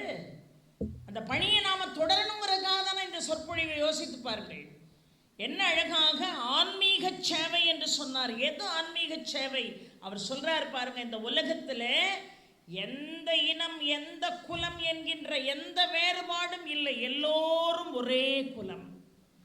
அந்த ஒரே குலத்திற்கு என்ன பேரு? மனித குலம் என்று பேரு. அந்த மனித குலத்தை தாண்டி சில ஜீவராசிகள் இருக்கிறது இந்த உலகத்தில். எல்லாரையும் ஒன்றாக பாவிப்பதே என்னுடைய ஆன்மீக சேவை என்று சொன்னார். என்கிட்ட எந்த பேதமையும் கிடையாது. இவன் உயர்ந்தவன், இவன் தாழ்ந்தவன், இவன் பணக்காரன், இவன் ஏழை, இவன் அறிவாளி, இவன் முட்டாள், எந்த பேதமும் இல்லை. என்னுடைய சன்னிதானத்தில் எல்லாரும் சமம். என்னுடைய சன்னிதானத்தில் எல்லாரும் சமம். அப்ப நான் எப்படி வழிகாட்டுறனோ அதை உள்வாங்கித்தானே நீங்களும் வழிபடணும். அப்ப இந்த உலகத்துல பேதம் இருக்கக்கூடாது. இந்த உலகத்துல எல்லாரும் சமம்னு நினைக்கிறவன் மட்டும் என்னை கையெடுத்து வழிபாடு செய்யலாம். மற்றவன் அந்த அறியாமையிலிருந்து விலகிறதுக்கு நான் அவனை வழிகாட்டுவேன் என்று சொல்கிறார். நம்ம எவ்வளவு வித்தியாசம் பார்க்குறோம். பென்ஸ்ல வந்து இறங்கினா ஒரு மரியாதை. அதுவே அவன் ஒரு சின்ன ஒரு ஓட்ட காரில் டிங்கரிங் ஒர்க்கு கூட பார்க்காத காரில் வந்து இறங்கினா இதெல்லாம் ஒரு கார்னு வச்சுக்கிட்டு மலையிறான் பாருன்னு பேசுகிறோமே. நமக்கு பாபாவுடைய அனுகிரகம் கிடைக்குமா? எவ்வளவு உயர்வு எவ்வளவு தாழ்வு எப்படி இருந்தாலும் ஒரு காலகட்டத்தில் இந்த உடம்பை விட்டு இந்த உயிர் என்ன போகுது? போகத்தானே போகுது. போகிறதுக்கு முன்னாடி 4 பேருக்கு நல்லவனாக இருந்துட்டு போய் சேர்றது தானே உண்மையான ஒரு இறை தொண்டு. ஆன்மீக சேவை என்பது அதுதான். என்ன அழகா சொன்னார் பாருங்க. எது ஆன்மீக சேவை? இந்த உலகத்தில் இருக்கக்கூடிய கடைகோடி மனிதனை கூட நான் மாற்ற முயற்சி செய்வேன். கடைகோடியில் இருக்கக்கூடிய மனிதனுக்கு கூட பேதமை என்கின்ற உணர்வில்லாமல் மாற்றுவதே என் கடமை என்று பாபா சொல்கிறார். இப்ப எல்லாரையும் சமம்னு நினைக்கணும். அதனால தான் ரொம்ப அழகாக சொன்னார் பாருங்கள். கிருஷ்ணன் சொன்னா எல்லா உயிரிடத்தும் நானே இருக்கிறேன் என்று உரைத்தான் கண்ணபிரான். எல்லா உயிர்களுக்குள்ளேயும் யார் இருக்கா? இறைவன் இருக்கிறான். அப்போ நான் இந்த ஜீவனை மதிக்க மாட்டேன், நான் இந்த உயிரை மதிக்க மாட்டேன், இவன் எனக்கு தாழ்வு அவன் எனக்கு உயர்வுன்னா எல்லா ஆன்மாக்களுக்குள்ளேயும் இறைவன் தானே இருக்கிறான். அப்போ ஒருத்தனை நேசிச்சு இன்னொருத்தனை நீ நேசிக்கலன்னு சொன்னா அந்த இதயத்திற்குள்ளே குடிகொண்டிருக்கக்கூடிய இறைவனை நீ அவமதித்ததாகத்தானே எண்ணம், அவமதித்ததாகத்தானே மாறும் அது. ஆக யாராக இருந்தாலும் அந்த ஆன்மாவுக்குள்ளே இறைவன் இருக்கிறான் என்று நினை. அந்த ஆன்மாவுக்குள் இருக்கக்கூடிய இறைவனை நீ மதிக்க தொடங்க. அதுதான் உண்மையான ஆன்மீக சேவை என்று அழகாக சொல்கிறார். அதுதான் உண்மையான ஆன்மீக சேவை. இன்னொன்று, படைப்பு பொருட்களை பார்க்காதே படைத்தவனை பார். எப்படி வாசகம்? படைத்த பொருட்களை பார்க்காதே எதை பார்க்கணும்? படைத்தவனை பார் என்று சொல்கிறார். அதுக்கு ஒரு உதாரணம் சொன்னா உங்களுக்கு புரியும். ஒரு கனியை நாரதர் கொண்டுட்டு வந்தார். இது ஆளுக்கு பாதியா நினைச்சிருந்தா சிவன் பிரிச்சு கொடுத்துருக்கலாம். ஆனா இந்த உலகத்துக்கு ஒரு பாடம் சொல்லணும்னு நினைச்சான் சிவன். யார் உலகத்தை முதல்ல சுத்தி வாரீங்களோ அவங்களுக்கு தான் கனினா சொன்ன உடனே மயில் மீது ஆரோகணித்து எம்பெருமான் முருகன் உலகத்தை சுத்த போயிட்டான். ஆனா தாய் தந்தை தான் உலகம்னு தாயும் தந்தையும் டப்புன்னு சுத்தி வந்து பழத்தை வாங்கிட்டாரு விநாயகர். இவர் எல்லா இடமும் சுத்திட்டு மயிலோட வந்து இறங்கி எங்க பழம்னாரு. பழம் விநாயகர் கையில் இருக்கு. கோவிச்சுக்கிட்டு கோமணத்தை பாய்ச்சிக்கிட்டு ஆண்டியா போய் பழனியில உட்காந்துட்டார். ஒரு பழத்துக்கு எனக்கு அருகதை இல்லையா, நான் வரமாட்டேன்ட்டார். அவருக்கு தெரியாதா சிவனுடைய திருவிளையாடல்? சிவனுடைய திருவிளையாடல் என்னன்னு முருகனுக்கு தெரியாதா? முருகன் வேறு சிவன் வேறா? இவனும் பிரணவ ரூபம், சிவனும் பிரணவ ரூபம், விநாயகனும் பிரணவ ரூபம். இந்த உலகத்துக்கு பாடம் சொன்னார்கள். தாய் தந்தைக்குள்ளே இறைவனை பார்த்தவன் யாரு? விநாயகன்.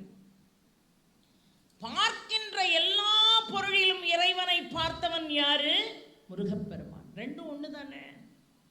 3 + 2 5 தான். 4 + 1 5 தானே. அதில் ஏதாவது மாற்றம் உண்டா? தாய் தந்தைக்குள்ளே இறைவனை பார்த்தவன் விநாயகன். பார்க்கின்ற ஒவ்வொரு பொருளிலும் இறைவனை பார்த்தவன் முருகன். அப்போ நீ தாய் தந்தைக்குள்ளே இறைவனை பார்த்தாலும் சரி, பார்க்கின்ற எந்த பொருளுக்குள்ளே இறைவனை பார்த்தாலும் சரி, சத்ய சாயினுடைய அனுகிரகம் உனக்கு உண்டு. அப்படிதானே இருக்கணும். எல்லா பொருளிலும் இறைவனை பார்க்கணும். அதனால தான் சொல்கிறாரு பாருங்க, ஒரு போதனையை சொல்கிறாரு. இந்த ஆன்ம சேவை, அதாவது ஆன்மீக சேவையை சொல்கின்ற பொழுது ஒரு விஷயத்தை ரொம்ப ஆணித்தரமாக சொல்கிறார். என்ன சொல்கிறாருன்னா, நீ எதை செய்யணும், எதை செய்யக்கூடாது. ஆன்மீக சேவைக்கு நீ எதை செய்யலாம், எதை செய்யக்கூடாது, நல்லா கூர்மையாக கவனிக்கணும் பெரியவர்களே. எதை நீ செய்யக்கூடாது தெரியுமா, எதை நீ செய்யணும் தெரியுமான்னு 2 விஷயத்தை சொல்கிறார். இதை விட ஒரு சிறப்பான போதனை எங்கேயும் இருக்க முடியாது. அவ்வளோ அழகாக சொன்னார். நீ எதை செய்யணும் அப்படின்னு சொன்னால், அடுத்தவனுக்கு நீ செஞ்ச ஒரு உதவியை உடனே மறந்துடணும். அதை நீ செய்யணுங்கிறார். ஒருத்தனுக்கு செஞ்ச உதவியை நீ என்ன செஞ்சிடணும், உடனே மறந்துடணும். எதை நீ செய்யணுங்கிறாரு, அடுத்தவனுக்கு நீ உதவி செய்யணும், ஆனால் நீ செஞ்ச உதவியை மறந்துடணும். அடுத்தவன் மேலே உள்ள கோபத்தையும் நீ உடனே மறந்துடணுங்கிறார். நல்லா புரிஞ்சுதா? அடுத்தவன் மேலே நீ வச்சிருக்கக்கூடிய கோபத்தை உடனே மறந்துரு. ஏன்னா கோபத்தை மறக்கலன்னு வைங்களேன், சத்ய சாய்பாபா என்ன நமக்கு வழிகாட்டுகிறார்கள், நீ கோபத்தை மறக்கலன்னா உனக்கு மனசுக்குள்ள அவனை இன்னைக்கு இல்லை என்னைக்காவது ஒரு நாள் பழிதீர்த்தே ஆகணுங்கிற எண்ணம் ஓடிக்கிட்டே இருக்கும். அது தப்பு. அதனால யாராவது உனக்கு கெடுதல் பண்ணியிருந்தா அதை உடனே மறந்துரு. யாராவது உனக்கு உதவி பண்ணியிருந்தா அதை வாழ்க்கையில் மறக்கவே மறக்காத. அந்த உதவியை நீ வாழ்க்கையில் மறக்கவே மறக்காத. ஆனால் அதே நேரம் நீ ஒருத்தனுக்கு உதவி செஞ்சினா அதை மறந்துடு. ஏன்னா நம்ம இவனுக்கு உதவி செஞ்சிருக்கமே, நம்ம இவனுக்கு உதவி செஞ்சிருக்கமேன்னு ஏதாவது ஒரு பிரதி உபகாரத்தை உன் மனசு அறியாமலே எதிர்பார்த்துக்கிட்டே இருக்கும். அதுக்கு இடம் கொடுத்துறாதுன்னார். இவரை கையெடுத்து கும்பிட்டா என்னங்க குறை, இவரை கையெடுத்து கும்பிட்டா என்ன குறை? ஒரு நல்ல மனிதர்களையே பார்த்து வணக்கம்னு சொல்கிறோம். இத்தனை போதனைகளை செய்த ஒரு மனிதன் தெய்வ ரூபத்திலே மானுட அவதாரம் எடுத்து வந்த அந்த தெய்வத்தை மனசார பிரார்த்தனை பண்ணால் என்ன குறைஞ்சி போவோம்? அந்த ஆன்மீக சேவை என்று மிக அழகாக சொல்கிறார். நீ எல்லாருக்கும் தொண்டுள்ளத்தோடு அந்த சேவையை செய்ய. கல்வி சேவை என்று சொன்னார். கல்வி சேவை. அதனால தான் நிறைய கல்வி கூடங்களை கட்டினார். நிறைய மியூசிக் அகாடமி. பாபா அவர்கள், சத்ய சாய்பாபா அவர்கள் இசை மீது அளவு கடந்த நாட்டம் கொண்டவர். ஏன்னா இசையால் தான் இறைவனை வெகு வேகமாக அடைய முடியும். அதனால தான் சிவபெருமான் சுந்தரரை பார்த்து, சுந்தரா என்னை தமிழால் பாடுன்னு சொன்னார்.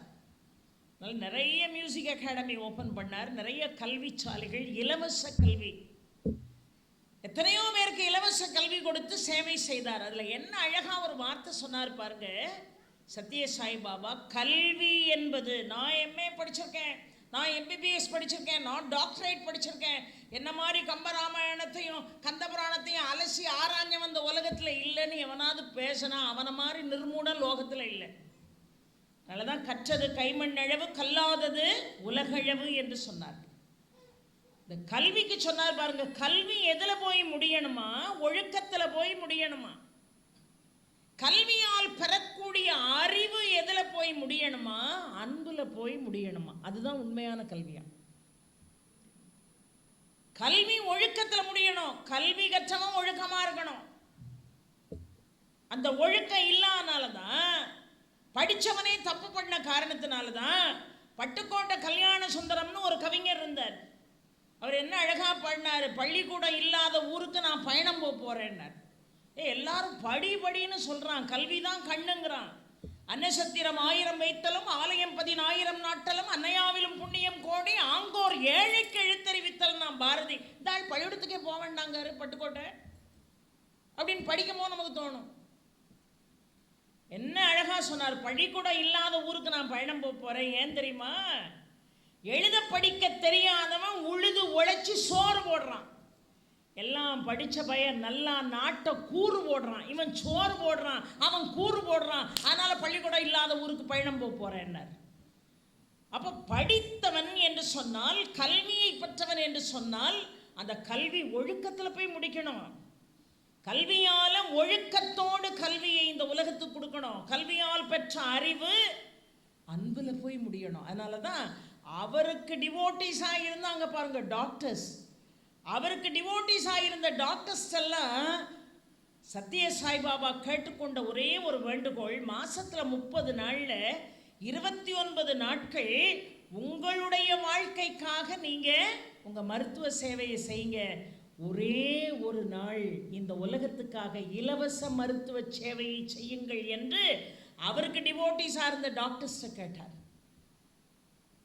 வாழ்க்கையில் நம்ம படிச்சிருக்கோம்னா நம்முடைய படிப்பு யாரோ ஒருத்தருக்கு ஏதோ ஒரு வகையில் என்ன செய்யணும், உதவணும். அந்த கல்வி சேவையை செய்தார். மக்கள் சேவை என்று செய்தார். மக்கள் சேவை அவர் செய்தது சாதாரண சேவையா? தெலுங்கு கங்கை நீர் திட்டத்தை புதுப்பித்து இன்னைக்கு சென்னையில் இருக்கக்கூடிய மக்கள் எல்லாருக்கும் குடிநீர் கிடைக்குதுன்னு சொன்னா எல்லாரும் கையெடுத்து கும்பிட வேண்டிய தெய்வம் யாருன்னு கேட்டீங்கன்னா சத்திய சாய்பாபா. நீரின்றி அமையாது உலகுன்னா நம்முடைய அருளாளர்கள். உலகத்திலே ரொம்ப புண்ணியமான விஷயமே தாக சாந்தி பண்றது தாங்க. வீட்டுக்கு வந்த உடனே ஒரு ஆளுக்கு என்ன கொடுக்கணும், குடிக்க முதல்ல தண்ணி கொடுக்கணும், தாக சாந்தி பண்ண வைக்கணும். வீட்டை விட்டு புறப்பட்டு போறாங்கன்னு வைங்க, அவங்களுக்கு போயிட்டு வாங்கன்னு வெத்தலை வாக்கு தாம்பூலம் பழம் வச்சு கொடுப்போம். எங்கள் பகுதியிலெல்லாம், நம்ம பகுதியில் எல்லார் பகுதியிலையும் தமிழர்களுடைய பண்பாடு அது.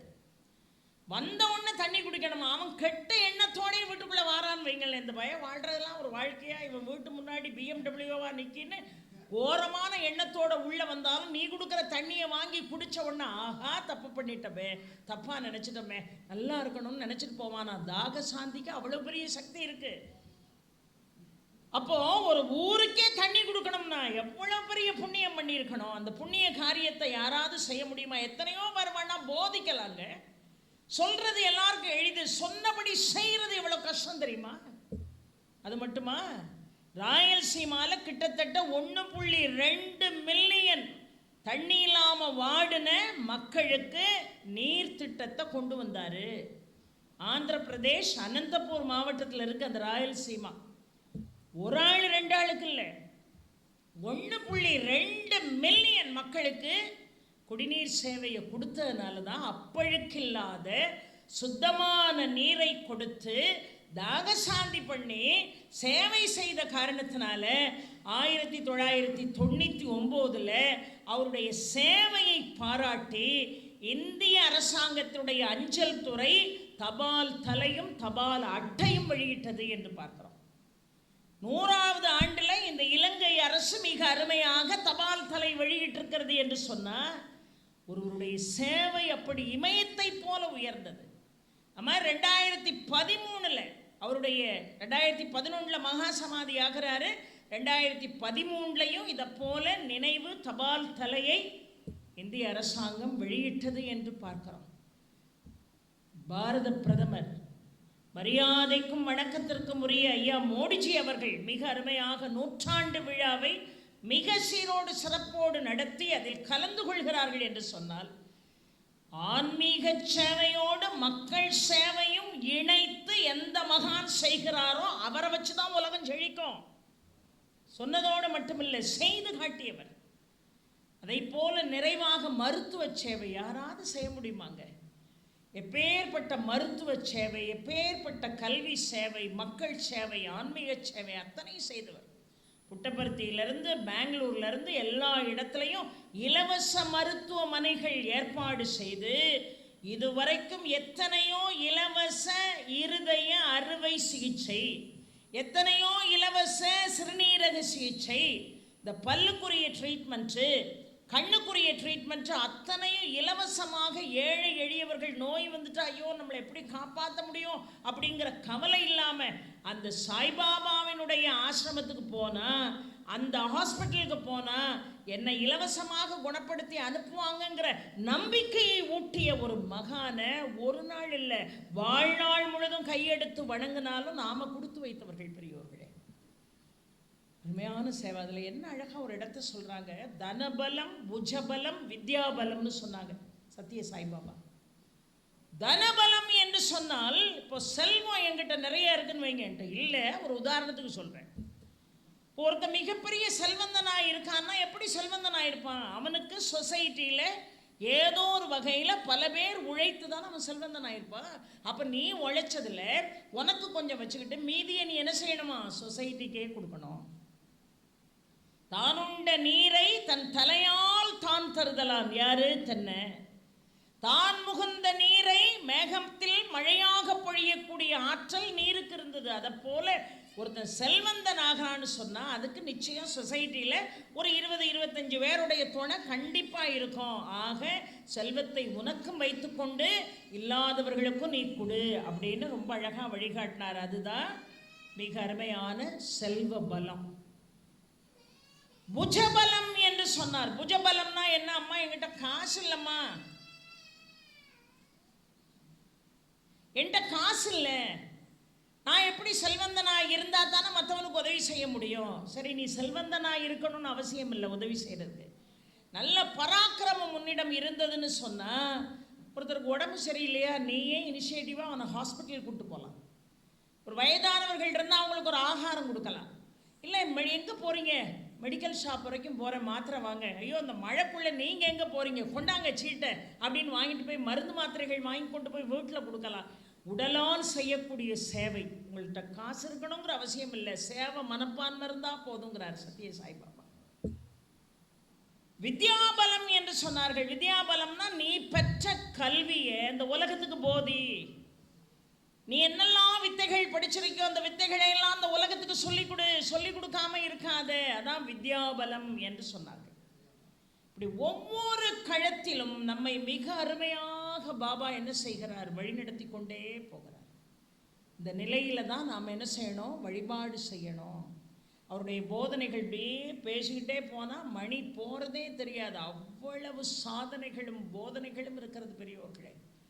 வாழ்க்கையில் அதிர்ந்து பேசாமல் அமைதியிலே சகலத்தையும் சாதித்து இன்றைக்கு கிட்டத்தட்ட எத்தனையோ உலக நாடுகள் சத்ய சாய்பாபா என்று சொன்னால் தன்னுடைய உயிரை கொடுக்க கூட தயாராக இருக்கிறார்கள் என்று சொன்னால் வாழ்க்கையில் எதுவுமே அவர்களுக்கு நடக்காமலாம் அந்த நம்பிக்கை வரும். எத்தனை பேருக்கு இங்கே என்னென்ன அனுகிரகம் பண்ணியிருக்காங்களோ அவர் வேறு, சீரடி சாய் வேறல்ல, இருவரும் ஒருவர். அந்த ஒரு வழிபாட்டு முறையிலே நீங்கள் வழிபாடு செய்யணும். எப்பேற்பட்ட சாய்ராம் எவ்வளவு அற்புதங்களை செஞ்சிருக்காருன்னு கொஞ்சம் பார்க்கணும். எப்பேற்பட்ட அற்புதங்களை அவர் நிறைவேற்றியிருக்கார் தெரியுமா? சாதாரணமான காரியம் இல்லை. சொன்னா கூட நிறைய பேருக்கு முழுமையாக அதை உள்வாங்க இயலாது. அப்பேற்பட்ட அற்புதங்களை செய்திருக்கிறார். பிரசாந்தி நிலையத்தில் இந்த இன்டர்வியூ ரூம்ல பாபா உட்கார்ந்துருக்காங்க. இன்டர்வியூ ரூமில் பாபா உட்கார்ந்துருக்காங்க. ஆஸ்திரேலியாவிலிருந்து ஒரு 6 மாணவர்கள் அவரை பார்க்க வந்திருக்காங்க. அவரிடம் கேள்வி கேட்குறாங்க. ஐயா பதில் சொல்கிறாங்க. இது ரொம்ப கஷ்டமான ஒரு விஷயம். நல்ல மனசை இங்கே வச்சு கேளுங்க. 6 ஸ்டூடெண்ட்ஸ் அவர் முன்னாடி உட்கார்ந்துருக்காங்க. இப்போ அவர் இன்டர்வியூ கொடுக்குறாரு. இன்டர்வியூ கொடுத்துக்கிட்டே இருக்கும்போது அந்த 6 பேரில் ஒருத்தரை பார்த்து, என்னப்பா உங்கள் அம்மாவுக்கு உடம்புக்கு சரியில்லை, நீ என்ன இங்கே வந்திருக்கன்னாரு. அவன் ஆடி போயிட்டான். அவங்க அம்மாவுக்கு உடம்புக்கு சரியில்லைங்கிற விஷயம் பாபாவுக்கு எப்படி தெரிஞ்சதுன்னு ஆடி போயிட்டான். ஆமாம் பாபா, அம்மாவுக்கு உடம்புக்கு சரியில்லை, நேற்று நான் ஃபோன் பண்ணேன் ஆஸ்திரேலியாவுக்கு, இப்போ உடம்புக்கு சரியில்லைன்னு சொன்னாங்க, அவங்களுக்கு நல்ல உடம்புக்கு சுகம் கிடைக்கணும்னு நான் உங்கள்கிட்ட வேண்டிக்கிறேன் பாபான்னு அந்த ஸ்டூடெண்ட் சொல்கிறார். சொன்ன உடனே அந்த இன்டர்வியூ ரூமில் இப்படி ஒரு செவர் இருக்கும்ல, அந்த செவரில் இப்படி கை வைக்கிறார். பாபா இயற்கையோடு அளவுக்கு அதிகமாக அற்புதங்களோடு விளையாடக்கூடிய ஆற்றல் படைத்தவர். அந்த செவர் மேலே கை வைக்கிறார். செவர் மேலே கை வச்சு உலக வரைபடம் உடனடியாக அந்த சுவர் மீது தெரிகிறது. உலக வரைபடம், உலக வரைபடம் தெரியுது. இந்த உலக வரைபடத்தில் ஆஸ்திரேலியா எங்கே இருக்குன்னு காட்டு பாடினார் அந்த மாணவன்ட்ட. உடனே அவன் ஆஸ்திரேலியாவை காட்டினான். இந்த இருக்கு ஆஸ்திரேலியா. பழையபடி கைகளை சுழற்றினார். முழு ஆஸ்திரேலியாவும் அந்த சுவர் மேலே தெரியுது. அப்போ இந்த ஆஸ்திரேலியாங்கிற இந்த அற்புதமான இடத்துல நீ எங்க இருக்கன்னு கேட்டார். நியூ சவுத் வேல்ஸில் இருக்கேன்னு சொன்னார். ஆஸ்திரேலியாவில் அது ஒரு இடம், நியூ சவுத் வேல்ஸில் இருக்கேன். பழையபடி கைகளை சுழற்றினார். முதல்ல இந்த இன்டர்நேஷ்னல் மேப் வந்தது, அப்புறம் அது மறைஞ்சி ஆஸ்திரேலியன் மேப் வந்தது, அப்புறம் நியூ சவுத் வேல்ஸில் தான் எங்கள் வீடு இருக்குன்னு சொன்ன உடனே நியூ சவுத் வேல்ஸ் இடத்த காட்டுது அந்த செவுத்தில். அந்த பிரிண்ட்டு கை வச்ச உடனே இதில் உங்கள் வீடு எங்கப்பா இருக்குன்னு கேட்டார். கேட்ட உடனே அவர் வீடு தெரியுது. அதில் அப்படியே கை வச்சாப்புல. இன்றைக்கி எவ்வளோ டெக்னாலஜியெல்லாம் இம்ப்ரூவ் ஆகிருக்கு. அன்றைக்கி இம்ப்ரூவ் ஆகாத காலத்தை சொல்லிக்கிட்டு இருக்கேன். அதில் அப்படி வீட்டில் கை வச்ச உடனே அந்த வீட்டு மேலே பாபா கை வச்ச உடனே அந்த வீட்டினுடைய கதவுகள் சுவர்லே திறக்கு. அந்த வீட்டினுடைய கதவுகள் செவரில் திறக்கு. சுவற்றில் திறந்த உடனே பாரு, உங்கள் அம்மா எவ்வளவு சோகத்தோடு உன்னை எதிர்பார்த்து காத்திருக்கிறார்கள் பார் அப்படின்னு சொன்னார். உடனே இந்த மாணவன் பார்க்குறான். ஓ, உங்கள் அம்மாவை முதல்ல கவனி, அப்புறம் இன்டர்வியூவை பார்க்கலான்னார். நேராக புறப்பட்டு அந்த செவரில் தோன்றின அந்த அறைக்குள்ளே அந்த மாணவன் நுழைந்தான். பழையபடி தன்னுடைய கைகளால் ஆன்மீக வித்தை செய்த போது மீண்டும் அந்த இன்டர்வியூ ரூமில் செவரே வந்துருச்சு, வாசல் இல்லை. இன்டர்வியூ முடிஞ்சு வெளியே வரும்போது 6 பேரில் 5 பேர் தான் இருந்தாங்க. இந்த 6வது ஆஸ்திரேலியா போனவர் 3 மணி நேரம் கழித்து தொலைபேசியில் சக மாணவர்களுக்கு தொடர்பு கொண்டு, என்ன ஒரு அதிசயம், நான் ஆஸ்திரேலியாவில் இருக்கிறேன், நான் அம்மாவை பார்த்தேன், எப்படி தான் இங்கேருந்து அங்கே வந்தேங்கிற விஷயம் எனக்கு தெரியல. ஆக சத்யசாயி நினைத்தால் அவரும் இடம் விட்டு இடம் போக முடியும், நம்மளையும் இடம் விட்டு இடம் அனுப்ப இயலும். பேர்பட்ட சக்தி வாய்ந்த ஒரு தெய்வங்க, சாதாரணமானவர்கள். இப்போ பேசும்போது கூட ஐயாவும் நானும் மேடையில் பேசும்போது சொன்னாங்க, இங்கே ஐயாவுடைய பாதம் இந்த ஆலயத்தில் பிரதிஷ்டை பண்ணியிருக்கு. அது யார் கொடுத்தது தெரியுமாம்மா? சுப்பிரமணிய செட்டியார் கொடுத்தது, மதுரையை சேர்ந்தவர்னு ஐயா சொன்னாங்க, உதயநாயகம் அவர்கள். இந்த சுப்பிரமணிய செட்டியார் மிகப்பெரிய ஒரு அரிசி வியாபாரி. அவர் மதுரையில் ஏர் உழவன் சின்னம் தான். இப்போ நிறையா அந்த அரிசி இந்த அரிசின்னு பிராண்ட் நேம் வருதா இல்லையா? ஏர் உழவன் சின்னம் தான் அந்த அரிசி பாக்கெட்டில் போட்டிருக்கோம். மிகப்பெரிய செல்வந்தர். பாபா மதுரைக்கு வந்தாங்கன்னா அவர் வீட்டில் தான் தங்குவாங்களாம். ஏன்னா பாபா தங்கணுங்கிறதுக்காகவே ஒரு புது வீட்டை கட்டினவர் அவர். அந்த வீட்டுக்குள்ளே வேற யாரும் இருக்க மாட்டாங்க, பாபா மட்டும்தான் இருப்பாங்க, வேற யாரும் புழங்கக்கூடாது. அந்த வீட்டை கட்டி அந்த இடத்துக்கு எல்லாரும் பக்தர்கள் பாபாவை பார்க்க வருவாங்களாம். அப்படி ஒரு நாள் ஒரு பக்தர் போயிருக்கார். அவர் பகிர்ந்து கொண்ட அனுபவம் தான் இது. போயிருக்கும்போது ஒரு குடியானவன், ஒரு விவசாயி, தன்னுடைய 9 வயது மகளை அழைத்து கொண்டு வந்து அழுகுறான் பாபா முன்னாடி. பாபா அப்படியே பார்த்தாங்க. 9 வயசு ஆகுது, பிறந்ததுலேருந்து இதுவரைக்கும் வாய் திறந்தே பேசலை, பிறந்ததுலேருந்து இதுவரைக்கும் வாய் திறந்தே பேசலைன்னு சொன்ன உடனே பாபா அந்த தலையில் அப்படி கை வைத்து விபூதி எடுத்து வாயில் போட்டு அடுத்த நிமிஷம் எப்படி கூப்பிட்டுருக்கணும்? வாய் திறந்து பேசுகிற குழந்தை அம்மானு சொல்லும், இல்லை அப்பான்னு சொல்லும். மேக்சிமம் குழந்தைகள் அம்மானு தான் சொல்லி நம்ம கேள்விப்பட்டிருக்கோம். விபூதியை வாயில் போட்ட உடனே 9 ஆண்டுகள் பேசாமல் இருந்த அந்த குழந்தை பாபான்னு சொல்லிச்சாங்க. பாபான்னு சொல்லிச்சான். இந்த அனுபவத்தை சொன்னவர் ஏங்கி ஏங்கி ஏங்கி ஏங்கி அழுதுகிட்டே சொல்கிறாரு தன்னுடைய அனுபவத்தை.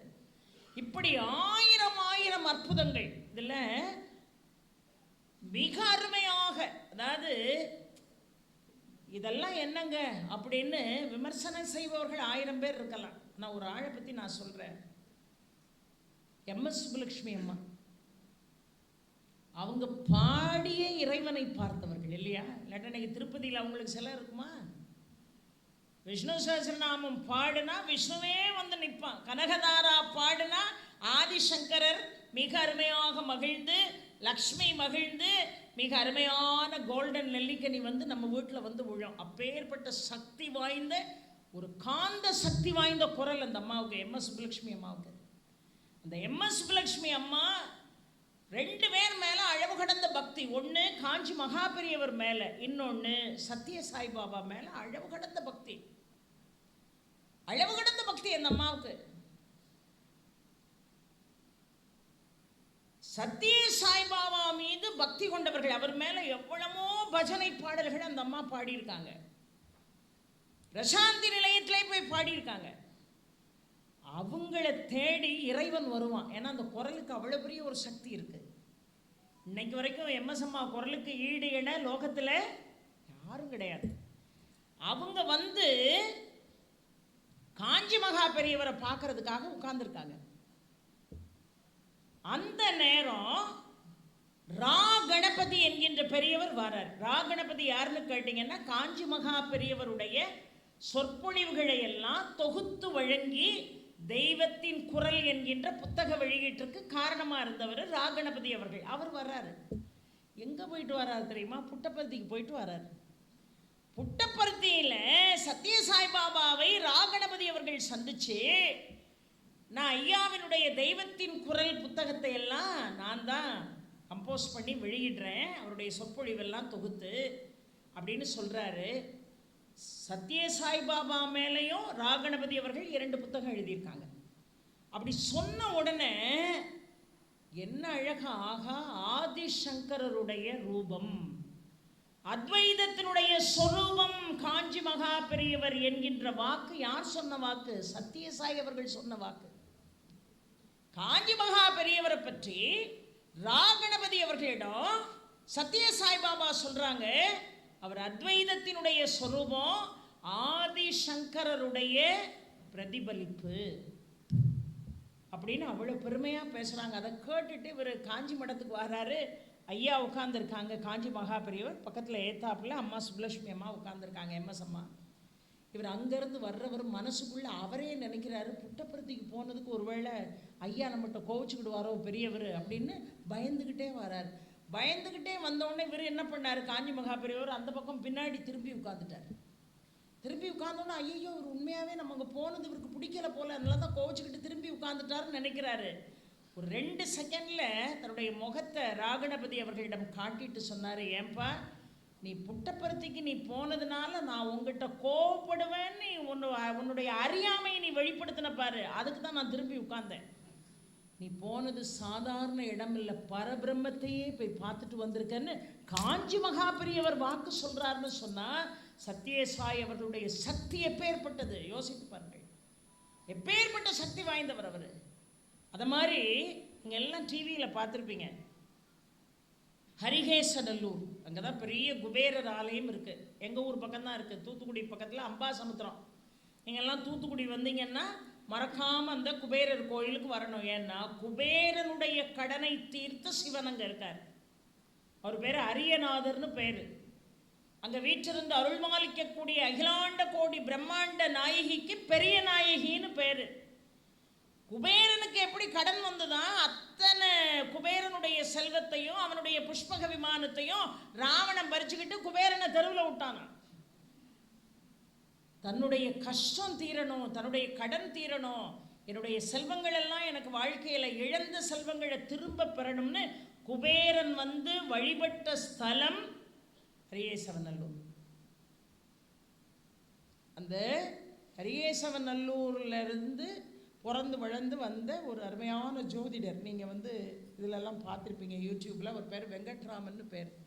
ஹரியேசநல்லூர் வெங்கட்ராமன் ஐயா பார்க்குறதுக்கு அப்படி தெய்வீகம், அப்படி பழுத்த பழமாக இருப்பாங்க. நீங்கள் டிவியில் பார்த்துருப்பீங்க. அவங்க ஒரு பேட்டியில் சொல்கிறாங்க, ஒரு அதிசயத்தை நான் கண்ணால் பார்த்தேன். ஏன்னா அவங்க சரிகம பதனின்னு ஒரு பத்திரிக்கை, அந்த பத்திரிக்கைக்கு எடிட்டராக இருந்த காலத்தில் எம்எஸ் சுப்புலட்சுமி அம்மா அவர்களுடைய படத்தை தான் அட்டப்படமாக போட்டது அவர். அந்த பழக்கத்தை வச்சு எம்எஸ் அம்மாவை பார்க்கறதுக்கு ஹரியேசநல்லூர் நம்ம ஐயா வெங்கட்ராமன் அவர்கள் வராங்க. பேசிக்கிட்டே இருக்காங்க.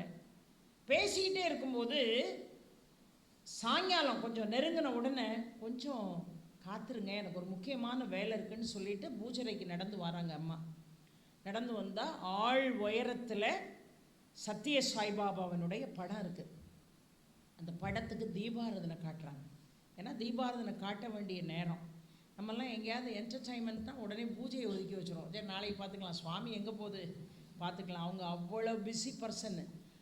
அவரை உட்கார வச்சுட்டு இருங்க வாரன்ட்டு போய் தீபாராதனை காட்டுறாங்களாம். அந்த அதிசயத்தை கண்ணால் பார்த்தாராம் ஜோதிடர் வெங்கட்ராமன் அவர்கள். அவர் சொல்கிறாரு, மெய்சிலிருக்க சொல்கிறாரு, அப்படியே தீபாராதனை காட்டி அந்த அம்மா பாடுறாளாம் சத்யசாய் பஜனை. அப்படி பாடும்போது படத்துலேருந்து அப்படி கொட்டுன்னு விபூதி கொட்டுதாங்க. கொட்டுன்னு விபூதி கொட்டுதான். அப்படியே அள்ளி இப்படி வீசக்கூடிய அளவுக்கு, ஒரு மூடு அளவுக்கு விபூதி கொட்டியிருக்கு. அந்த விபூதியை எடுத்து ஒரு பொட்டலத்தில் வச்சுட்டு அவருக்கும் பூசை கொடுத்து அந்த பொட்டலத்தையும் கையில் கொடுத்து, இன்னும் உங்கள் வாழ்க்கையில் உயர்வு தான், பாபா உங்களுக்கு அனுகிரகம் பண்ணிட்டாரு அப்படின்னு எம்எஸ் அம்மா வாயால், வசிஷ்டர் வாயால் பிரம்மரிஷி பட்டம் கிடைச்ச மாதிரி ஹரியேசநல்லூர் ஐயா வெங்கட்ராமன் அவர்களுக்கு எம்எஸ் சுப்புலட்சுமி அவர்கள் வாயிலாக உங்களை பாபா ஆசீர்வதிச்சிட்டாரு, பாபாவினுடைய அனுகிரகம் உங்களுக்கு கிடைச்சிட்டு நீங்கள் எவ்வளோ பெரிய இடத்துக்கு போகிறீங்க, இன்னைக்கும் அவர் பேசும்படியாக இருக்கிறார் என்று சொன்னால் அந்த மகிமை சாதாரணமான மகிமையே அல்ல பெரியோர்களே. வாரியார் சுவாமிகள் இந்த உலகத்தில் எல்லாத்தையும் எளிமைப்படுத்தி எங்களுக்கு கொடுத்துருக்காரு பேச்சாளர்களுக்கெல்லாம். வாரியார் சுவாமிகள் இல்லைன்னா இன்றைக்கி எந்த பேச்சாளரும் கிடையாது. எல்லாரும் பேசுகிறாங்கன்னா திருப்புகள்லேருந்து, அனுபூதியிலேருந்து, அலங்காரத்திலேருந்து, அந்தாதியிலேருந்து சகலத்தையும் தேவாரம் திருவாசகம் பதம் பிரித்து பொருள் சொல்லி அப்படியே ஒரு நோட்ஸை கிறிஸ்பாக கையில் கொடுத்து போய் பேசுங்க அப்படின்னு சொல்கிற அளவுக்கு அவர் ஆன்மீக சேவை செய்தவர். அவர் புட்டபர்த்தி சாய்பாபாவை பார்க்கறதுக்கு புட்டபர்த்திக்கு வர்றார். 3 நாளாக காத்து கிடக்கிறாரு, சுவாமியை பார்க்க முடியல. மனசுக்குள்ளே நினைக்கிறார், 3 நாளாக காத்து கிடந்தோம், சுவாமியை பார்க்க முடியல. அவர் மனசுக்குள்ளே அவர் என்ன நினச்சிருப்பார்? அவர் நினச்சாரான்னு நமக்கு தெரியல, நம்மளா சொல்லலாம். உலகம் பூரா போய் ஆன்மீகம் பேசுகிறோம், நமக்கு கூட சுவாமியினுடைய பார்வை உடனே கிடைக்கலையே அப்படின்னு வேதனைப்படுறாரு. 3ஆவது நாள் முடிஞ்ச உடனே சுவாமியை பார்க்குறதுக்கு அனுமதி கிடைக்கே சுவாமி அங்கேருந்து நடந்து வராங்க. வந்தவங்க அப்படியே வாரியார் சுவாமியை பார்த்துட்டு சொன்னாங்க, அவர் மனசில் நினச்சது அவருக்கு தெரிஞ்சிருக்கு பாருங்க. சொன்னாங்க, 3 நாளாக காத்து கிடக்கிறோமே, சுவாமியோட தரிசனம் கிடைக்கலன்னு தானே வருத்தப்பட்டீங்க. நான் 3 நாளாக உங்களை காக்க வச்சதுக்கு ஒரு காரணம் இருக்குது. உங்கள் ஆன்மீக பயணத்தினால, உங்கள் ஞானத்தினால உங்களுக்கு எல்லாம் இருக்குது. யார் சொல்கிறா? சத்திய சாய்பாபா அவர்கள் வாரியார் சுவாமிகளை பற்றி சொல்கிறார், பார்த்து சொல்கிறார். உங்களுடைய ஆன்மீக பயணத்தில், உங்கள் ஆன்மீக பிரச்சாரத்தில் உங்களுக்கு இறைவன் எல்லாத்தையும் கொடுத்துருக்கான். ஆனால் ஒன்று மட்டும் உங்களுக்கு இல்லை. என்ன இல்லை? உங்களுக்கு ஓய்வு மட்டும் இல்லை. ஓடி ஆடி அலைஞ்சு உலகம் பூரா பேசிக்கிட்டே இருக்கீங்க. உங்களுக்கு இந்த ஸ்தலத்தில் ஒரு 3 நாள் ஓய்வு கொடுக்கணும்னு நான் நினச்சேன். அதனால தான் நான் உங்களை பார்க்கல 3 நாள்னு சொல்கிறாருன்னா, யாருடைய மனசில் என்ன இருக்குது, யாருக்கு என்ன தேவை என்பதை உணர்ந்து செயல்படுகிறார் என்று சொன்னால், அந்த இன்றைக்கு வரைக்கும், இன்னும் உலகம் இருக்கிற வரைக்கும் அவருடைய அனுகிரகம் நமக்கு இருந்து கொண்டே இருக்கும்.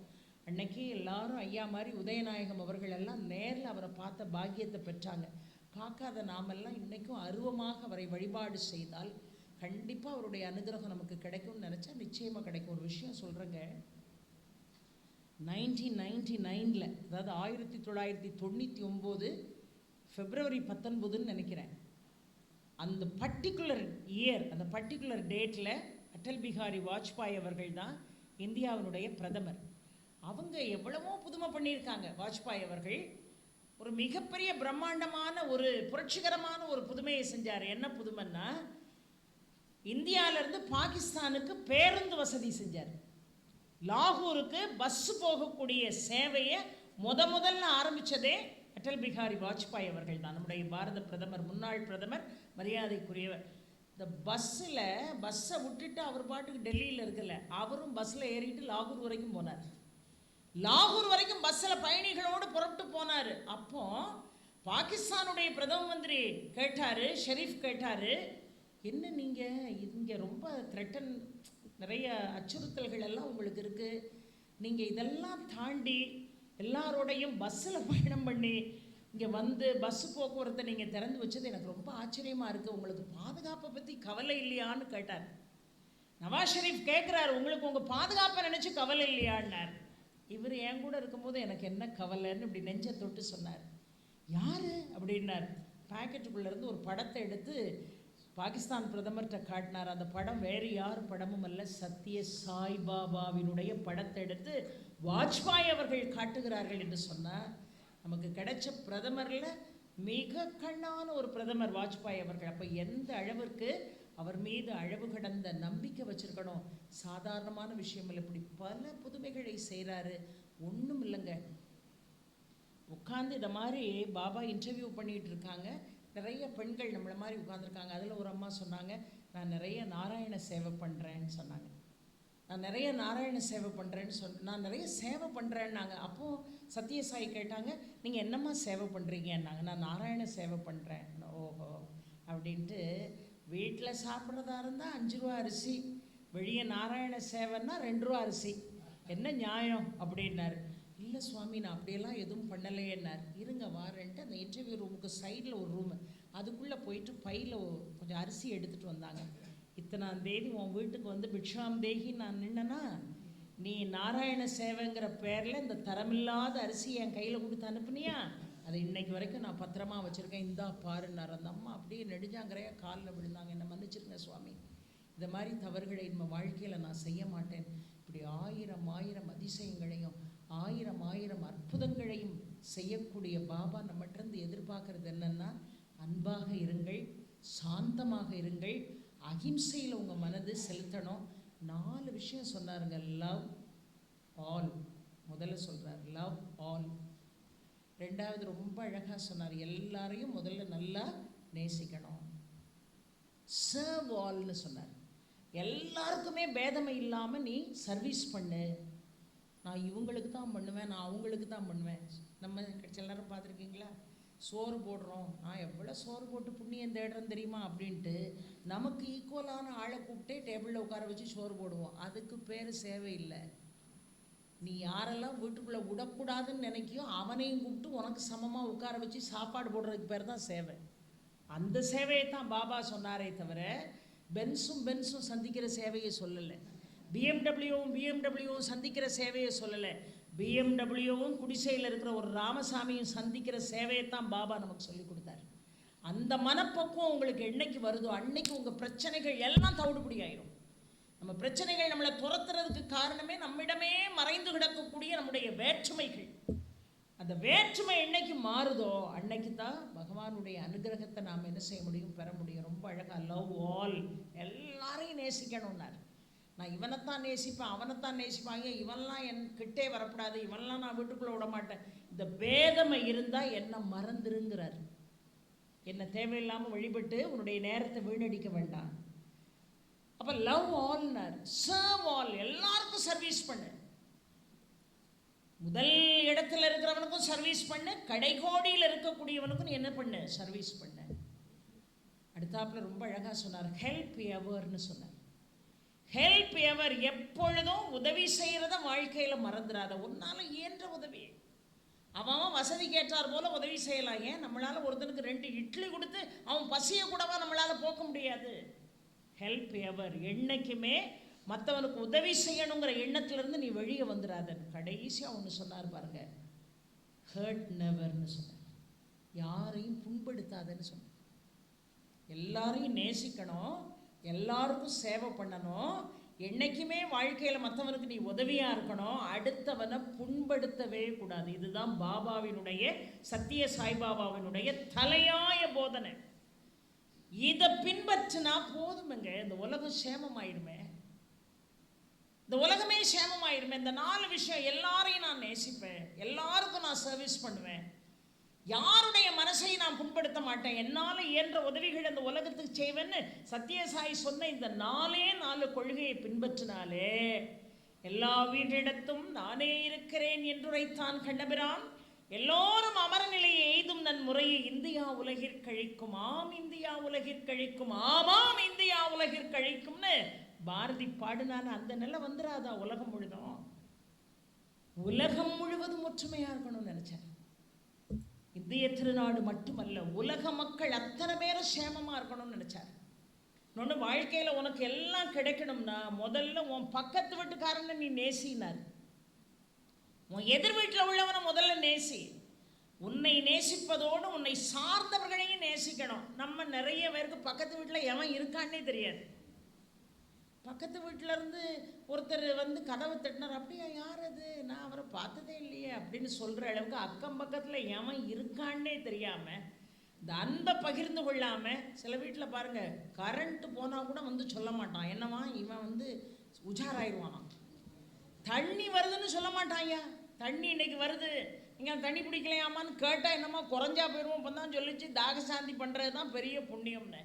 ஆக அக்கம் பக்கத்தில் உள்ளவர்களை நேசிக்கணும். அப்படி நேசிக்கும் போது என்னுடைய அனுகிரகம் உன்னை முழுமையாக வந்து சேரும். 1000 அற்புதங்களை மிக அனுகிரகவாதியாக இந்த மண்ணுக்கு தெய்வ ரூபத்திலே இருக்கக்கூடிய தெய்வந்தான் மானுட ரூபம் எடுத்து இந்த மண்ணுக்கு வந்தது என்று பார்க்கிறோம். அவர் இன்னும் அனுகிரகம் செய்வார், இனிமேலும் அனுகிரகம் செய்வார். அவருடைய நிரந்தரமான அன்பும் அற்புதங்களும் இந்த உலகம் முழுவதும் வியாபித்திருக்கிறது. உலகம் முழுதும் வியாபித்திருக்கு. சொல்கிறாரு, எல்லாரும் ஒரே இனம்தான், எல்லாரும் ஒரே குலம்தான், வேறு எந்த வேற்றுமைகளும் இல்லை, ஒரே ஒரு மொழி தான் இந்த உலகத்தில் இருக்குது. அந்த மொழிக்கு என்ன பேர்? அன்புங்கிற ஒரு மொழி தான். உங்கள்கிட்ட ஹிந்தி உங்களுக்கு தெரியும், உங்களுக்கு தெலுங்கு தெரியும், உங்களுக்கு மலையாளம் தெரியும்னா ஹிந்திக்காரங்கிட்ட ஹிந்தியில் பேசினா தான் புரியும், மலையாளக்காரங்கிட்ட மலையாளத்தில் பேசணும், தெலுங்குக்காரங்கிட்ட தெலுங்கில் பேசணும், தமிழ்காரன்ட்ட தமிழில் பேசணும், இங்கிலீஷ் தெரிஞ்சவன்ட்ட இங்கிலீஷ் பேசணும். ஆனால் என்ன அழகாக சொல்கிறாரு, எல்லாருக்கும் புரியக்கூடிய ஒரே மொழி, ஒத்த மொழி இருக்குது. அந்த மொழிக்கு பேர் என்னது? இங்கிலீஷ் இல்லை, அதுக்கு பேர் தெலுங்கு இல்லை, அதுக்கு பேர் மலையாளம் இல்லை, அதுக்கு பேர் தமிழ் இல்லை.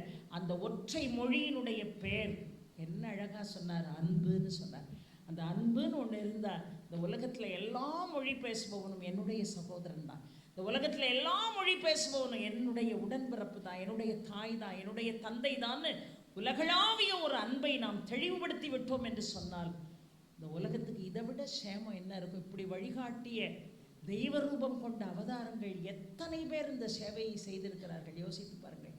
நான் என்ன அழகா தன்னுடைய வாழ்நாள் முழுவதும் சேவையை சொல்லவில்லை, தன் வாழ்நாள் முழுவதும் சேவையை செய்யுங்கள் என்று வாய்மொழியாக மட்டும் பேசவில்லை, எதை நினைத்தாரோ அதை செய்து காட்டிய மிகப்பெரிய தெய்வமாக சத்திய சாய்பாபா அவர்கள் விளங்குகின்ற காரணத்தினால் இந்த அருமையான இந்த சாய் மந்திரில் 2 பேரும் இங்கே இருக்காங்க. கீழே ஷீரடி சாய்பாபா இருக்காங்க, மேலே ரொம்ப அழகாக சத்திய சாய்பாபா இருக்காங்க. அது கூட திரு உதயநாயகம் அவர்களுக்கு அவர்களுடைய தந்தை சாய்பாபாட்டிருந்து வாங்கின அந்த கணையாழி, அவங்க அப்பா போகும்போது இவர் கையில் ஒப்படைச்சிட்டு போனாங்களாம். அந்த கணையாழியில் மேலே சத்திய சாய்பாபா படம், கீழே ஷீரடி சாய்பாபா படம் அந்த கணையாழியில் பொறிக்கப்பட்டிருக்குமா. அவங்க அப்பா காலம் வரைக்கும் அவர் ஒரு பேங்க்கில் மேனேஜராக இருந்தவர். அவருக்கு இந்த ஆன்மீக இதில் தோய்ந்ததெல்லாம் செய்யணும்னு கூட தோணலை. ஆனால் எப்போ ஷீரடி சாய்பாபாவினுடைய அனுகிரகமோ சத்திய சாய்பாபாவுடைய அனுகிரகம் கிடைச்சதுன்னா, அவங்க தந்தையாருக்கு சத்திய சாய்பாபா கொடுத்த மோதிரம் அவங்க தந்தையாருடைய மறைவுக்கு பிறகு அவர்களுக்கு அது சேருது. அதை எப்போ கையில் போட்டாங்களோ அவர்களையுமே அறியாமல் இந்த கோயில் உருவாயிருக்கு. இதை விட ஒரு கண்கூடான புதுமை உங்களுக்கு வேறு எங்கே போய் சொல்லணும்? அதற்கு பிறகு இந்த ஆலயம் உருவாகி இருக்கிறது. அதை மோதிரத்தை போலவே மேலே சத்திய சாய்பாபா பீடம், கீழே ஷீரடி சாய்பாபா பீடம். நாங்கள் இருவரும் ஒருவர் தான். என்னை வழிபாடு செய்தால் இந்த கலியுக கொடுமைகள்லேருந்து நீங்கள் விடுபடலாங்கிறார். கலியுகம் ரொம்ப கொடுமையானது. அதை சொல்கிறாரு, ஒரு தன்னுடைய மனசில் இரக்கமும் அன்பும் ஈகையும் மற்றவனும் வாழணுங்கிற எண்ணமும் சேவை மனப்பான்மை இருந்தால் கலி புருஷனால் உங்களை ஒன்றுமே செய்ய முடியாது, நீங்கள் சுபிட்சமாக வாழ்வீர்கள் என்று இந்த சத்திய சாய்பாபா வாக்கு கொடுக்கிறார் என்று சொன்னால், இந்த ஆலயத்தை நிர்மாணித்த பெருமக்கள் அத்துணை பேருக்கும், குறிப்பாக அம்மா தேவியம்மா அவர்கள், ஐயா உதயநாயகம் அவர்கள், எவ்வளவோ பணி இருக்கும் நம்ம ஜட்ஜிக்கு. ஆனால் ஒருத்தர் இத்தனை தூரம் கடல் கடந்து பேசிக்கிட்டு இருக்காங்க. அவர் அந்த கோர்ட்டுக்கு அவர் தான் ராஜா இல்லையா, அவர் தான் அங்கே சிங்கம். ஆனால் அப்பேற்பட்ட சிங்கம் கூட இங்கே பாபாவினுடைய சொற்பொழிவை இத்தனை நேரம் பொறுமையாக அமர்ந்து கேட்கிறார். தன்னுடைய பணிகளையெல்லாம் விடுத்து விட்டு இங்கே அமர்ந்திருக்கிறார் என்று சொன்னால் அது கூட சத்திய சாய்பாபா ஷீரடி சாய்பாபாவினுடைய அற்புதம்தான் என்று நான் நினைக்கிறேன். ஆக மிக அருமையாக நீங்கள் தினமும் வாருங்கள், வழிபாடு செய்யுங்கள். உங்களுடைய குறைகள் இது நடக்குமா நடக்காதான்னு ஒத்தைக்கு ரெட்டையாக போட்டெலாம் சாமிகிட்ட கேட்கக்கூடாது. நீங்கள் நடத்தியே தந்து ஆகணும். கண்டிப்பாக கீழே மேலே போகாமல் போயிடாதீங்க, மேலே போயிட்டு கீழே போகாமல் போயிடாதீங்க. 2 பேரையும் நீங்கள் சந்திக்கணும். அப்பாவும் அம்மாவும் ஒரு வீட்டில் இருக்காங்கன்னு வைங்களேன், அம்மாவை மட்டும் பார்த்துட்டு எங்கள் அப்பாவை பார்க்க மாட்டேன்னு போகலாமா? இல்லை அப்பாவை மட்டும் பார்த்துட்டு எங்கள் அம்மாவை பார்க்க மாட்டேன்னு போகலாமா? தாயும் தந்தையுமாக இருக்கக்கூடிய இருவரையும் நீங்கள் சேவிக்கணும். ஒரு 10 ஸ்டெப்பு ஏறுறதுல நம்ம ஒன்றும் குறைஞ்சி போயிட மாட்டோம். உண்மையாகவே படியெல்லாம் என்னால் ஏறவே முடியாது. ஆனால் இங்கே அம்மா என்னை கூட்டிகிட்டு போகிறாங்க, தேவியம்மா, விறுவிறுன்னு அந்த கால் எப்படி தான் அந்த படியில் ஏறிச்சுன்னே என்னால் சொல்ல முடியல. அப்படி ஒரு புது அனுபவம். இந்த இடத்துல போய் நின்ன உடனே ஒரு முழுமையான இழந்த அமைதியை மீண்டும் பெறக்கூடிய ஒரு அற்புதமான நிலையை என்னால் இந்த சன்னிதானத்தில் உணர முடிந்தது. நான் உணர்ந்ததைப் போல நீங்களும் அமைதியும் சாந்தியும் செல்வமும் ஐஸ்வர்யமும் சகல சௌபாகியத்தையும் உங்களுக்கு சத்திய சாயும் ஷீரடி சாயும் வழங்க வேண்டும் என்று சொல்லி, இந்த அருமையான ஸ்ரீ சத்திய சாய்பாபாவினுடைய 100ஆண்டு விழாவிற்கு வருகை தந்த அத்தனை அன்பர்களுக்கும் தபால் தலை வெளியிட்டு அவருடைய சேவையை கௌரவப்படுத்திய இந்திய அரசாங்கத்திற்கும் இந்த இலங்கை அரசாங்கத்திற்கும் எல்லாவற்றுக்கும் மேலாக ஒலி ஒளி அமைத்து தந்த அன்பர்கள், நிகழ்ச்சிக்கு அழைத்து சிறப்பு செய்த ஐயா உதயநாயகம் அவர்கள், அவரோடு சேர்ந்து பணிபுரியக்கூடிய அன்பர்கள், எல்லாவற்றுக்கும் மேலாக இந்த சொற்பொழிவை இத்துணை நேரம் இவ்வளவு அமைதியாக அமர்ந்து ஒரு பின்னு போட்டால் கூட சத்தம் கேட்போம், அந்த அளவுக்கு அமைதியாக இருந்து கேட்ட பார்வையாளர்கள், பக்த கோடி பெருமக்கள் அத்துணை பேருக்கும் நன்றி பாராட்டி, ஷீரடி சாயினுடைய சக்தியும் அருளும், சத்திய சாய்பாபாவினுடைய அனுகிரகமும் அன்பும் நீடித்து நிலைத்து உங்கள் வசம் இருக்க வேண்டும் என்று பிரார்த்தனை செய்து உங்கள் வசம் இருந்து விடைபெறுகிறேன். நன்றி, வணக்கம். உருவாய் அருவாய் உலகாய் இலதாய் மறுவாய் மலராய் மணியாய் மொழியாய் கருவாய் உயிராய் கதியாய் விதியாய் குருவாய் வருவாய் அருள்வாய் குகரே ஆறிரு தடந்தோள் வாழ்க அறுமுகம் வாழ்க வெப்பை குருசை தனிவேல் வாழ்க குக்குடம் வாழ்க செவ்வேள் ஏரிய மங்கை வாழ்க யானைது நடங்கு வாழ்க மாறிலா வள்ளி வாழ்க வாழ்க சீரடியாரெல்லாம் வான்முகில் விழாது பெய்க மலிவழம் சுரக்க மன்னன் கோன்முறை அரசு செய்க குறைவிலாதுயிர்கள் வாழ்க நான்முறை அரங்கள் ஓங்க நட்டமும் வல்வி மல்க மேன்மைகொள் சைவ நீதி விளங்குக உலகமெல்லாம். வெற்றிவேல் முருகனுக்கு, ஞானவேல் முருகனுக்கு, வீரவேல் முருகனுக்கு, சீரடி சாய் திருவடிகளே சரணம் சரணம் சரணம், சத்திய சாய் திருவடிகளே சரணம் சரணம் சரணம். திருச்சிற்றம்பலம். தில்லையம்பலம்.